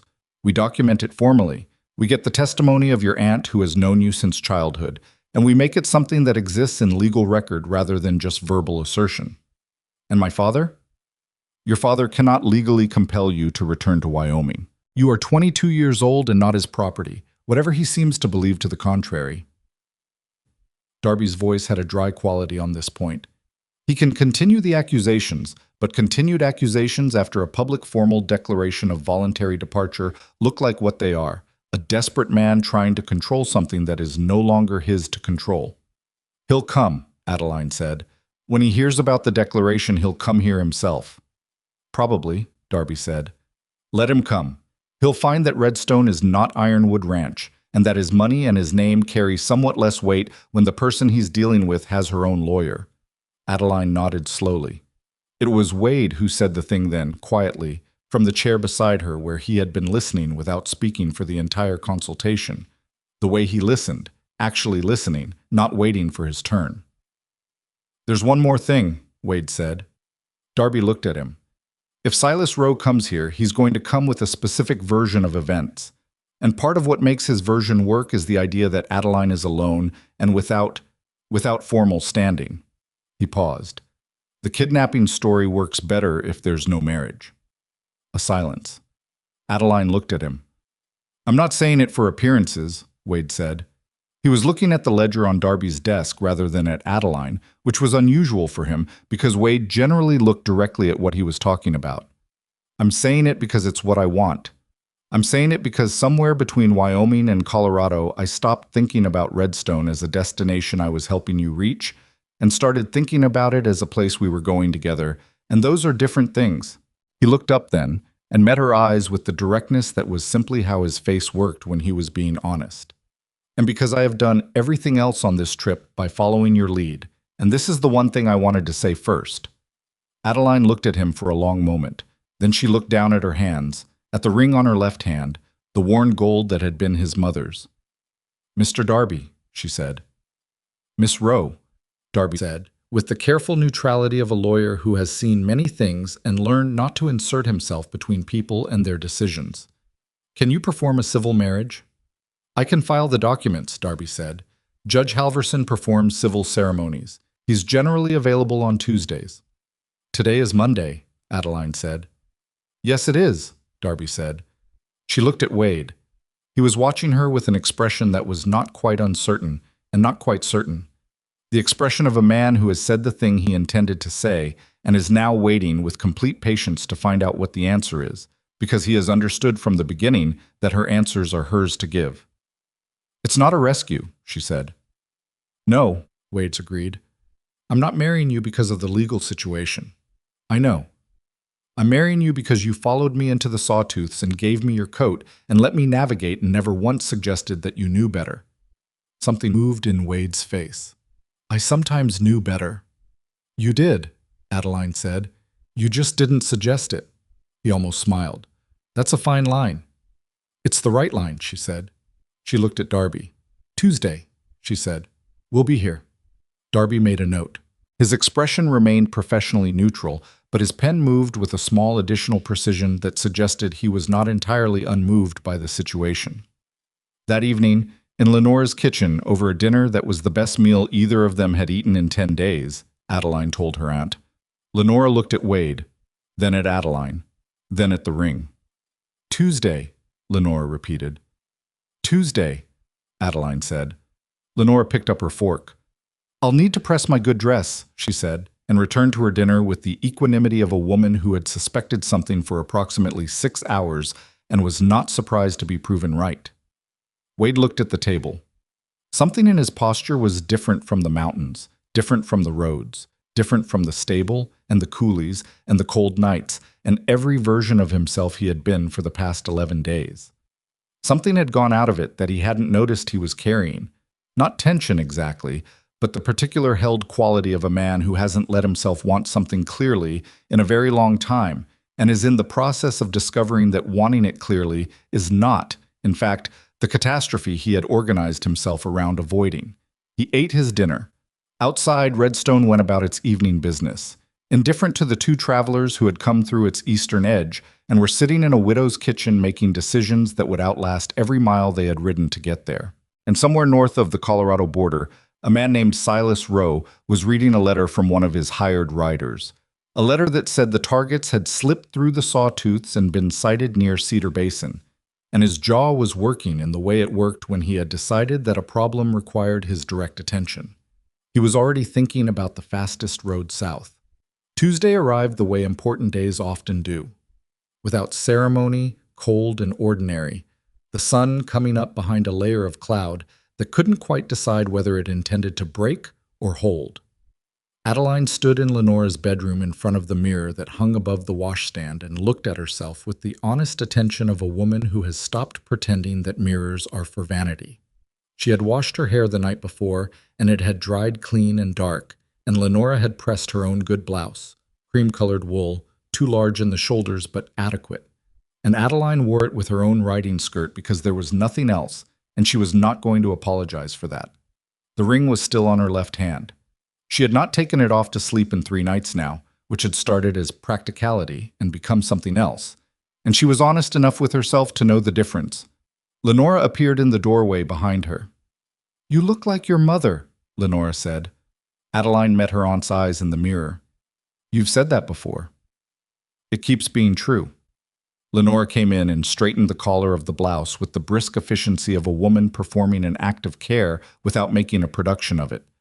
"Clara would have done exactly what you did, taken the saddlebag and ridden out in the dark. She was just as stubborn." "My father didn't banish her." "Your father needed her too much to banish her," Lenora said. "That was the difference." She smoothed the collar and stepped back. "He didn't need her enough to treat her well, but he needed her enough to keep her close. When she died," she stopped. "He didn't know what to do with the needing, so he aimed it at you." Adeline turned from the mirror. "He aimed control at me." "Same thing," Lenora said. "The same as it was for Clara. He couldn't hold on to her, so he held on harder to everything else." She looked at Adeline steadily. "That doesn't excuse a single thing he did. I want to be clear about that. But you asked me once, when you were about 14, why your father was the way he was. You probably don't remember." "I remember," Adeline said. "I told you I didn't know." Lenora picked up her good hat from the bed. "I knew. I just didn't think you were old enough for it to be useful." She turned the hat in her hands. "He's afraid?" "He has always been afraid. Big men with iron authority are almost always afraid of something. Your father is afraid of losing what he loves, so he grabs it so tight he crushes it, and then it leaves anyway, and then he grabs tighter." She set the hat on her head. "You leaving may be the best thing that ever happened to him, if he has enough sense left to understand why." "He doesn't have that sense yet," Adeline said. "No," Lenora agreed. "He's probably on a road south right now being furious about it." She moved toward the door. "Come on. We don't keep Judge Halverson waiting." Wade was in the kitchen when they came downstairs, standing near the window with his coffee cup, dressed in clean clothes that Lenora had located somewhere in her house. A dark shirt, his own worn trousers, his boots cleaned of the mountain mud. He had shaved, which changed his face in a small but specific way, making him look simultaneously younger and more exposed, the permanent 2-day beard apparently having served some protective function he had not advertised. He looked at Adeline when she came in. She looked at him. Neither of them said anything for a moment, which was fine because some moments don't require words, and forcing words into them is a way of making them smaller. "Ready?" Lenora said, with the brisk practicality of a woman who understood that sentiment was best honored by moving through it rather than standing in it. "Yes," Adeline said. "Yes," Wade said. They walked to Mineral Street. Judge Halverson's office smelled of paper and tobacco, and the particular institutional permanence of a room where official things happened regularly. Halverson himself was 60, unhurried, and had performed enough civil ceremonies to understand that what people needed from him was accuracy and dignity and brevity, in that order. He provided all three. The ceremony took 11 minutes. Lenora stood as witness. Chaz Darby, who had arrived early and was sitting in the corner with his document case, witnessed the signature on the marriage certificate with the careful hand of a man who understood that this document was going to do work before the week was out. Adeline signed her name. Wade signed his name beside it. They were married. No one cried. Adeline had half expected Lenora to, and was surprised when she didn't, and then was not surprised, because Lenora had told her once that she saved her tears for things she hadn't seen coming, and she had seen this coming. They walked back to Lenora's house. They ate breakfast. Wade washed the dishes without being asked, which Lenora noted and filed away under the category of things that told you more about a person than most conversations. The public declaration happened that same afternoon. Darby had arranged it with the efficiency of a man who knew exactly which wheels to turn. A gathering at the courthouse. Not a large one, but the right one. The county clerk was there, who represented official record. 2 members of the town council were there, who represented civic witness. A woman named Marta Connell was there, who ran the Redstone Weekly Courier and represented something more immediately useful than either. Adeline stood in front of these people and stated clearly and without hesitation that she had left Ironwood Ranch of her own free will on the night of October 14th, that she had not been taken or coerced by anyone, that she had planned her departure herself, and that Wade Callister had ridden with her at her acceptance, not at his initiation. She stated that the accusations of kidnapping and coercion made by her father, Silas Rowe of Wyoming Territory, were false in every particular. She produced the ledger and allowed Darby to enter it into the record as documentation relevant to her father's stated financial justification for the marriage arrangement she had refused. She spoke for 12 minutes. She did not shake. She did not qualify. She had been managing her father's accounts and swallowing her own voice for years, and the experience of using that voice for her own purposes in front of official witnesses was something she had not anticipated feeling so completely correct. When she finished, Marta Connell wrote very fast in her notebook and looked up with the alert, assessing expression of a reporter who has understood the dimensions of what she's been handed. "Mrs. Callister," Marta said, "would you be willing to speak further for the courier?" "Yes," Adeline said. "Tomorrow morning, if that suits." "It suits." Darby filed the declaration. The clerk recorded it.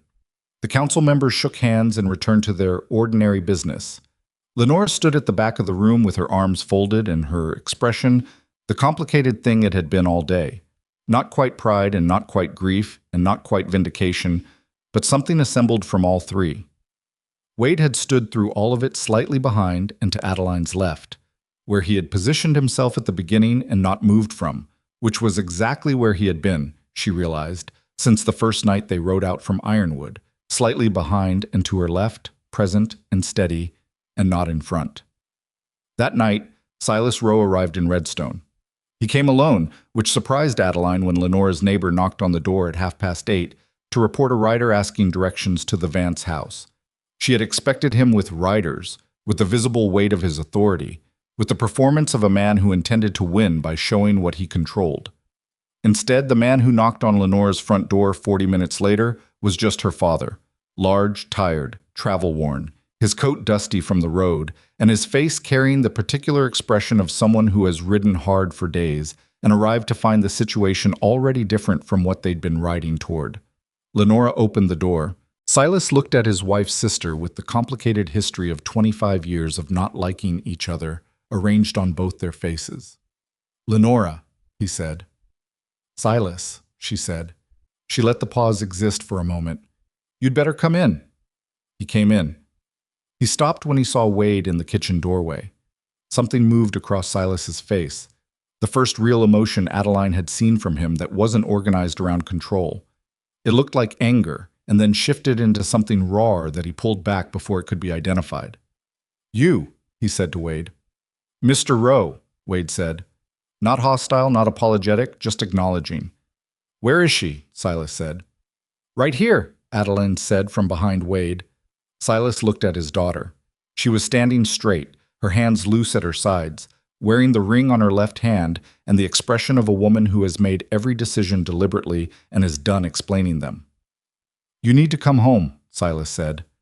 "No," Adeline said. "I don't." "Adeline, let's sit down," Adeline said. "I have things to say and you've ridden a long way, and saying them with you standing in my aunt's entrance hall seems inadequate to both of us." Silas looked around the hall, at Lenora, at Wade, at the house that was not his, and the situation that was not arranged to his advantage. And he sat down at Lenora's kitchen table because sitting down was the only option that didn't involve either leaving or continuing to stand, and Silas Rowe was not a man who left unfinished business. They sat. Lenora put coffee on the table and then positioned herself against the far counter in a way that said she was present and was not leaving, and anyone who had a problem with that could revisit their decision to knock on her door. Wade sat to Adeline's right, not between her and her father, beside her. Adeline folded her hands on the table. "Wade and I were married this morning," she said. "It's recorded with the county. It's done." Silas looked at his hands. Something moved in his jaw. "You filed a formal declaration today," he said. Not a question. He had gotten to Redstone and asked questions before he came here. "At the courthouse." "Yes." "You gave a statement to a newspaper." "I'll speak to the reporter tomorrow morning," Adeline said. "Yes." He was quiet for a moment. The clock on Lenora's wall marked the seconds. "I was trying to save the ranch," Silas said. "I know you believe that," Adeline said. "But the ledger says otherwise. The ranch was not in crisis. It was tight. Tight and crisis are different things, and you know the difference. You've managed tight before." "The Vance contracts would have helped," Adeline said. "They were not survival. They were advantage. You wanted to purchase advantage with my life, and when I said no, you decided I had no right to say it." She said it without anger, which was harder than saying it with anger would have been. "I have been managing your accounts for 3 years. I have been keeping secondary records because I didn't fully trust your primary ones. I know exactly what Ironwood's financial position is, and it is not what you told me at that table." Silas looked at her. His face was doing something complicated. "You kept secondary records," he said. "Yes." "For 3 years." "Yes."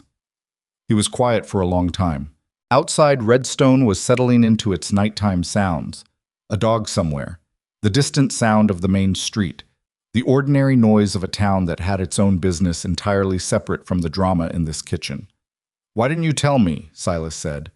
It came out differently from his usual sentences. Not a demand, not an assertion.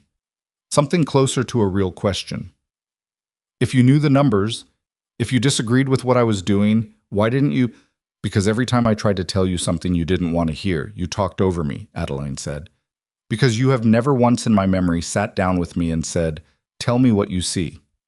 You said, 'Here is what I've decided.' You said, 'This is how things are.' You never asked." She paused.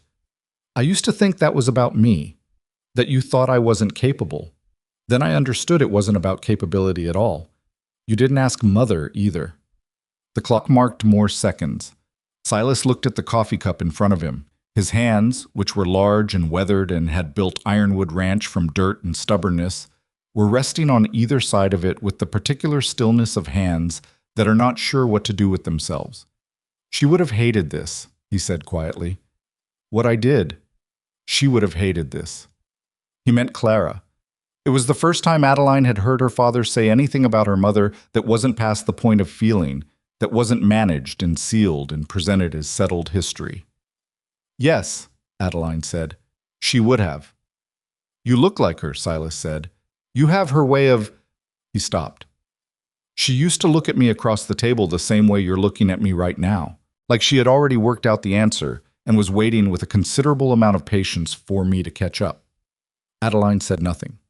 Wade said nothing. He was watching the older man with the careful, non-interfering attention of someone who understands that what is happening in a room sometimes needs to happen without assistance. Silas looked at Wade for the first time since they'd sat down. Really looked at him. "You rode with her through the sawtooths," he said. "She rode through the sawtooths," Wade said. "I walked most of it. My horse went lame." Silas blinked. That had not been the answer he expected. "She navigated," Wade said. "She found the passage, planned the route, got us through the riders you sent without them catching us. I was there. I was useful when I could be. But you should be clear about what your daughter is actually capable of, because what she did getting from Wyoming to Colorado, most men I've ridden with couldn't have managed it." Silas looked at Adeline. She met his gaze and did not look away, and did not soften it for him, because softening it would have been a kindness he hadn't earned, and a disservice to every year she had spent quiet when she should have been heard. "The accusations against Wade," Adeline said. "The reward, all of it, you withdraw it, formally, in writing, with whatever documentation Darby requires. You send corrections to every settlement where your notices went. You do it completely and you do it quickly. And if I do, Silas said, not agreeing yet, asking about the terms. Then you are Adeline Rowe Callister's father, she said. You have made serious mistakes, and you will not be forgiven for all of them quickly, and you will have to earn the right to be present in my life rather than assuming it. But the door is not closed. And if I don't? Then it is, Adeline said, completely. And I will spend the rest of my life building something you never see. The choice sat on the table between them like something physical, like a document waiting for a signature. Silas Rowe had built an empire on the principle that control was the same as security. He had organized his entire life around the belief that if you held things tightly enough, you wouldn't lose them. He had held his wife and lost her anyway. He had held his daughter and lost her anyway. He was sitting in his estranged sister-in-law's kitchen in Colorado, tired from days of hard riding, looking at the proof that everything he had most wanted to keep had been driven away by the very tightness of his grip. It is a particular kind of pain realizing that.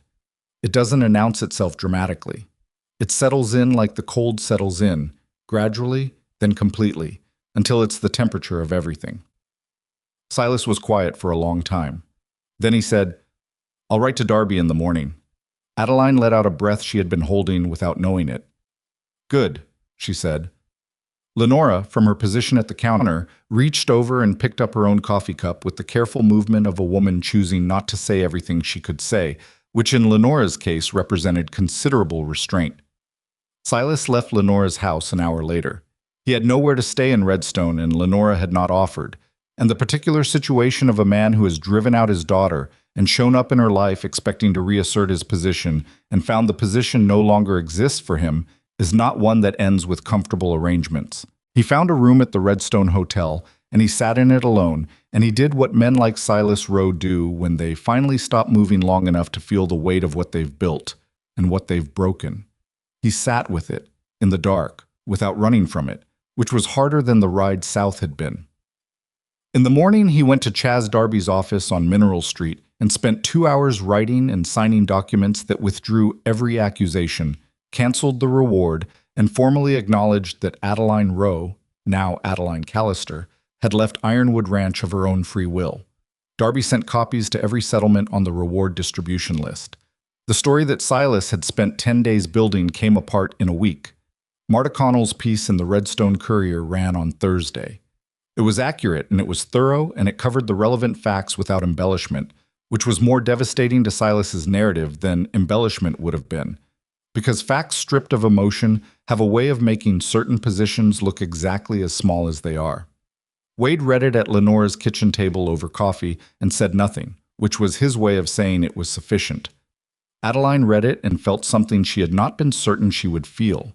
Not triumph, which would have been too simple and too brittle, but something more solid. The feeling of a thing being correctly settled. The feeling of the ground being level under your feet after a long time of standing on a slope. Silas left Redstone 4 days after he arrived.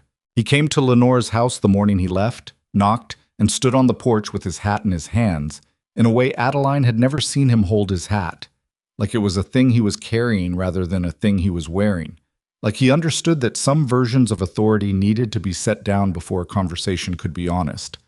I'd like to see you again, he said to Adeline, when you're willing. Not soon, Adeline said, but eventually. He nodded. He looked at Wade, who was standing slightly back and to Adeline's left, exactly where he always stood. You'll take care of her, Silas said. It came out as something between a statement and a question, the uncertain territory where commanding men go when they're learning to ask instead. Wade looked at him steadily. She takes care of herself, he said. I just try not to slow her down. Something moved across Silas's face. It was not quite a smile, and it was not quite pain, and it was not quite anything he had a name for, and he put his hat back on his head and walked down Lenora's porch steps and got on his horse and rode north. Adeline watched him go. She did not feel the things she had expected to feel. She had imagined this resolution, in various forms for years, and in the imagined versions there was always either a sharp satisfaction or a sharp grief. Some clean emotion that told her clearly what the moment meant. What she felt instead was more complicated and more human than either. She felt tired. She felt relieved. She felt a sadness for the relationship that should have existed and didn't, and a cautious, measured willingness to see what might eventually grow in its place. She felt, underneath all of that, the solid, specific knowledge that she was standing in Colorado in front of her aunt's house as a married woman who had arrived here by her own navigation, and that the man beside her had followed her into the sawtooths, not to lead her through them, but to walk beside her while she led herself. That knowledge had a weight to it that was entirely different from the weight she had carried at Ironwood. That weight had pressed down. This one held her up. The months that followed were not easy, because new things are not easy, and anyone who tells you otherwise is selling something. Adeline and Wade spent 3 months in Redstone while Wade's name was completely cleared and the legal situation sorted itself out, and those 3 months were close quarters and limited money and the particular friction of two people learning how to be in the same space without the organizing pressure of immediate crisis. They argued. About money. Adeline was more conservative than Wade about when to spend, and he was more conservative than she was about when to take a calculated risk, which meant their arguments about money were actually arguments about two valid philosophies trying to find a synthesis. About land. Wade had ideas about Colorado rangeland that Adeline examined carefully with her ledger instincts and approved of in modified form. About the small daily negotiations of two people who had been independent for their entire lives and were discovering that independence and partnership are not opposites, but they do require practice. They were not smooth about it. They made mistakes and acknowledged them and tried again, which is the only method that works and is never as efficient as anyone wants it to be. By spring, they had enough between them. Lenora provided a loan she called an investment, which Adeline accepted because it was what it was, to put a down payment on a modest piece of rangeland 40 miles north of Redstone. It was not impressive land. It had potential that was not yet visible to the casual eye, which was precisely why they could afford it. Adeline saw the potential. She had been reading land since she was old enough to understand what her father's maps meant. She walked the property with Wade on the day they finalized the purchase and showed him what she saw: the water access, the grass patterns, the way the terrain would work for a breeding operation if they started with quality stock rather than volume. Wade walked with her and listened and asked the questions that refined her thinking rather than redirecting it, and by the time they had walked the whole property, they had the beginning of a plan that was better than either of them had arrived with. They called it Callister Ranch. Not because Wade's name was more important than Adeline's, she kept Rowe as her own middle name and used it on every document she signed, but because the name Callister was the name they had built together from nothing, and that meant something different from the names either of them had been born into. The first 2 years were lean. There were seasons when the money was tight in the way that real financial difficulty is tight. Not the managed tightness of Ironwood, which had cushion it didn't need to reveal, but the actual tightness of a young operation building itself without a safety net. Adeline managed the accounts with the precision of someone who has understood since childhood that numbers tell the truth when people won't. And Wade managed the land and stock with the skill of 11 years of moving through different operations and taking the best practice of each one. They hired one hand the second year, a young man named Fletcher, 20 years old, quiet and willing and fast to learn, who watched Adeline and Wade operate for 3 weeks before he asked Adeline a tentative question about whether she was the one who handled the breeding records. She told him yes. He nodded as if this confirmed something he had already worked out, and went back to his work without further comment, which told her he was going to be fine. By the 3rd year, Callister Ranch had a reputation in the valley for quality cattle at honest prices, which is the reputation worth having because it compounds on itself without requiring you to chase it. Buyers came back. Referrals came. Adeline negotiated the contracts and Wade managed the operations, and neither of them made a significant decision without talking to the other, not because they were required to, but because the decisions were better when they did. Silas wrote letters. Not often and not easily. The letters had the stilted quality of a man writing in a language he has not fully learned, the language of asking rather than telling. Adeline wrote back. The correspondence was not warm, not yet, but it was honest, which was more than she had expected and more than she had allowed herself to hope for. He came to visit in the fall of the 3rd year. He stayed 3 days. He walked the ranch with Wade on the 2nd day and said very little, which from Silas Rowe was the closest thing to visible impression that his face allowed. He looked at the account books Adeline showed him. She showed him voluntarily, which surprised him. and looked at the breeding records and the contracts she had negotiated and said, at the end of the afternoon, that the operation was sound. "It's more than sound," Adeline said. "Yes," Silas said. "It is." He paused. "I know that." It was not an apology. Silas was not yet capable of apology in the full sense, and Adeline had made her peace with the possibility that he might never be entirely capable of it. But it was an acknowledgement from Silas Rowe, who had spent 60 years believing that the world arranged itself around his authority, was not nothing. It was not nothing at all. In the 5th year of Callister Ranch, Adeline had a daughter. The pregnancy was not easy, and the delivery was harder, and Wade was useless in the specific way that capable men become useless when the person they love is in danger they cannot fix. He stood outside the bedroom door for 6 hours and wore a hole in the floorboards with his pacing that Fletcher teased him about for years afterward. The girl was born healthy.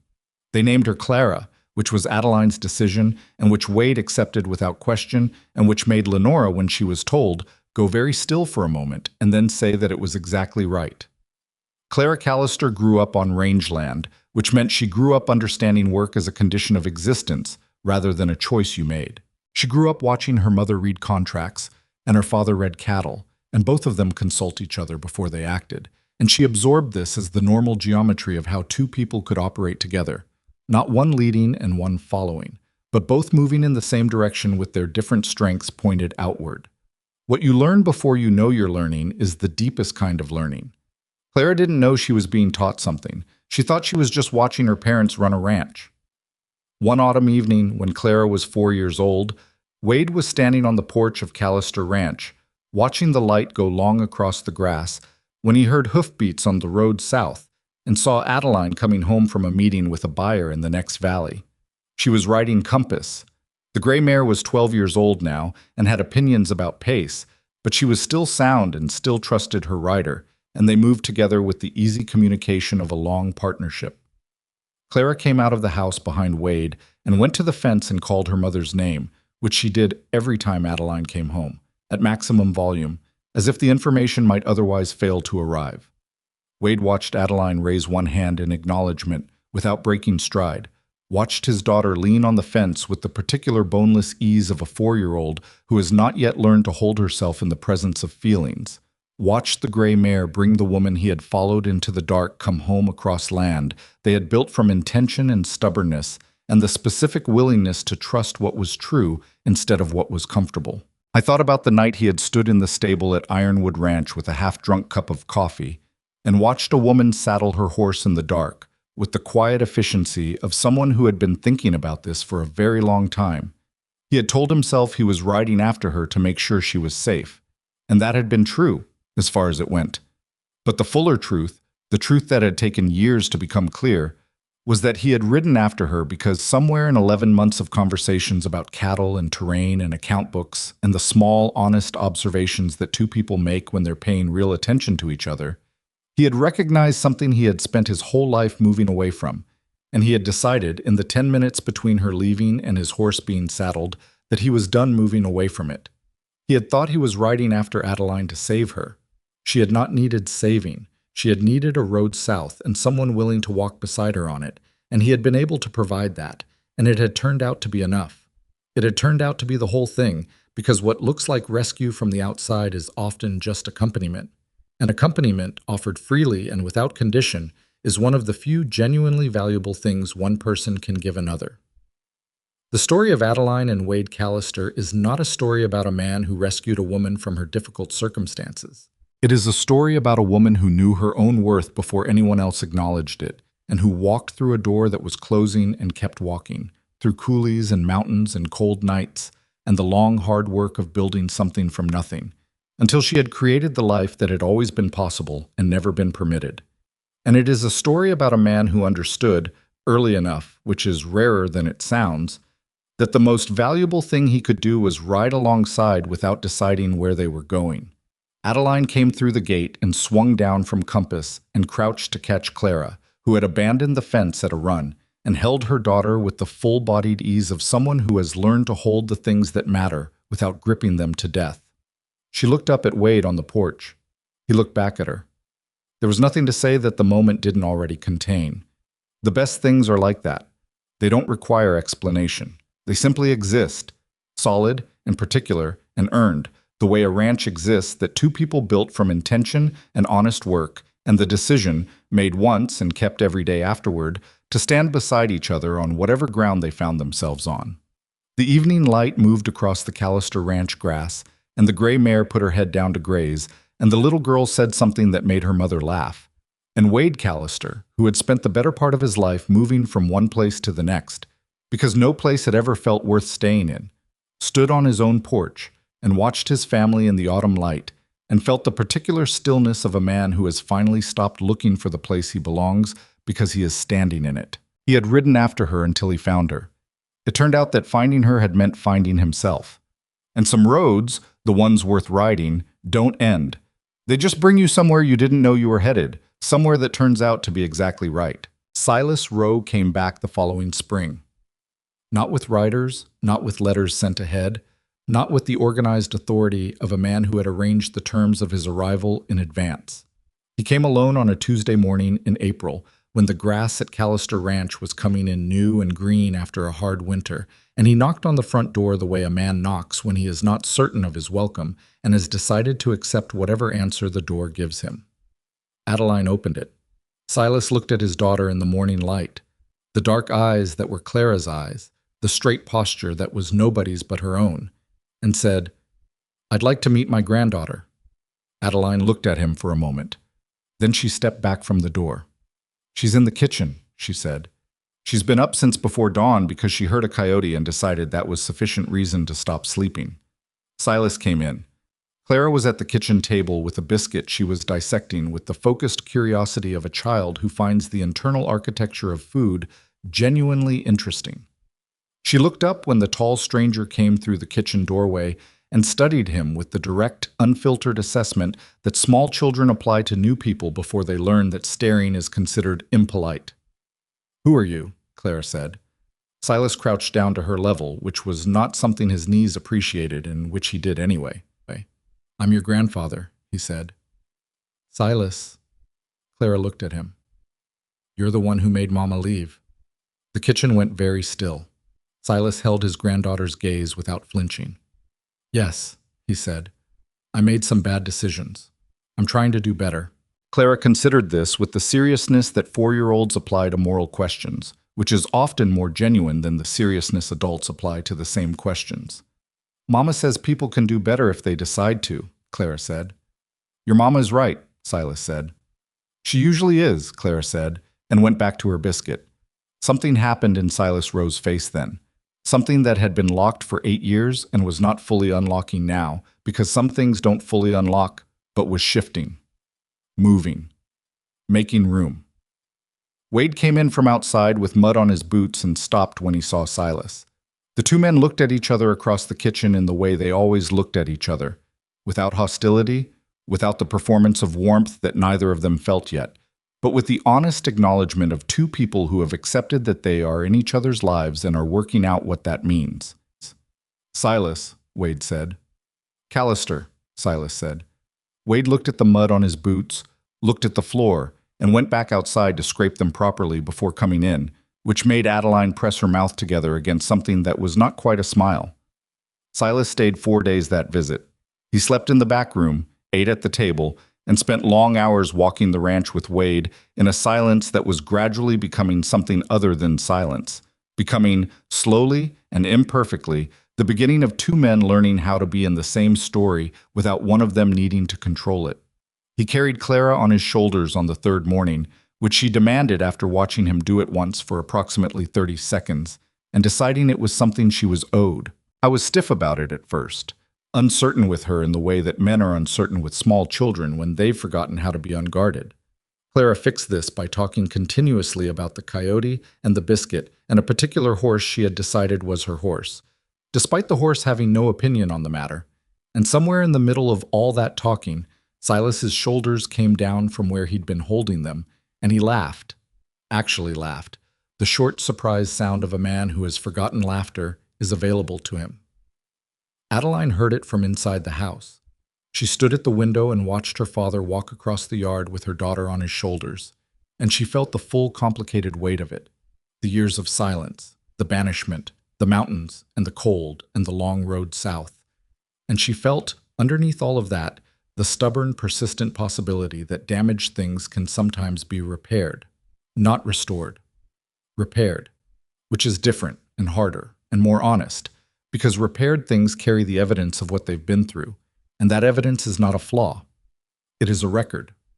Silas came back every year after that, sometimes twice. He arrived with less performance each time and more of the actual man underneath it, imperfect, complicated, still prone to the stubbornness that had cost him so much, but working against it in the slow, difficult way that real change actually moves. Callister Ranch grew. A second hand joined Fletcher. A third followed 2 years later. Adeline's breeding contracts extended into 3 counties. Wade expanded the grazing rotation, and Adeline renegotiated the terms with the eastern buyers, and the operation became, quietly and without drama, one of the most respected independent ranches in the valley. Not the largest, not the wealthiest, but the most honest in its dealings, the most consistent in its quality, the kind of operation that other ranchers mentioned when they were trying to explain to someone newer what it looked like to do things right. On the evening of their 7th anniversary, Wade and Adeline sat on the porch after Clara had gone to bed, the way they sat most evenings when the work was done. Not talking about anything in particular, not filling the quiet because it needed filling, just present in the same space in the easy way of 2 people who have long since stopped performing comfort and simply have it. "Do you ever think about it?" Adeline said. "The night you rode out after me." Wade thought about it. "Sometimes." "What do you think?" "I think I was terrified," he said. "I don't think I showed it." She looked at him. "You didn't." "I was terrified you'd tell me to go back and mean it," he said, "and that I'd have to respect that." "You would have followed anyway," Adeline said. "You told me as much, quarter-mile behind." "I would have," Wade admitted, "and I would have felt terrible about it." She was quiet for a moment. The evening was warm and the grass was dark, and somewhere out on the property, one of the horses made a sound that meant nothing urgent, just presence. "I knew," Adeline said. "Knew what?" "That you'd follow." She looked at the horizon. "I told you to go back. I meant it when I said it. But somewhere underneath meaning it, I knew you wouldn't, and She paused. "I was relieved. I didn't let myself know I was relieved until much later." Wade looked at her sideways. "You could have just asked me to come," he said. "I know." She almost smiled. "I wasn't ready to ask for something I needed. I'd spent too long not being allowed to need anything." He reached over and put his hand over hers on the porch rail, which was not a gesture he made with any frequency, which was exactly why it meant something when he did. They sat together in the evening quiet of everything they had built, and the stars came out one by one above Callister Ranch, and the land stretched out around them in all directions, theirs, earned, real, and Adeline Rowe Callister, who had ridden out into the dark with $47 and a wool blanket and the absolute refusal to become what someone else had decided she should be, felt the kind of peace that cannot be given to a person. It can only be built. And it is always, always worth the ride.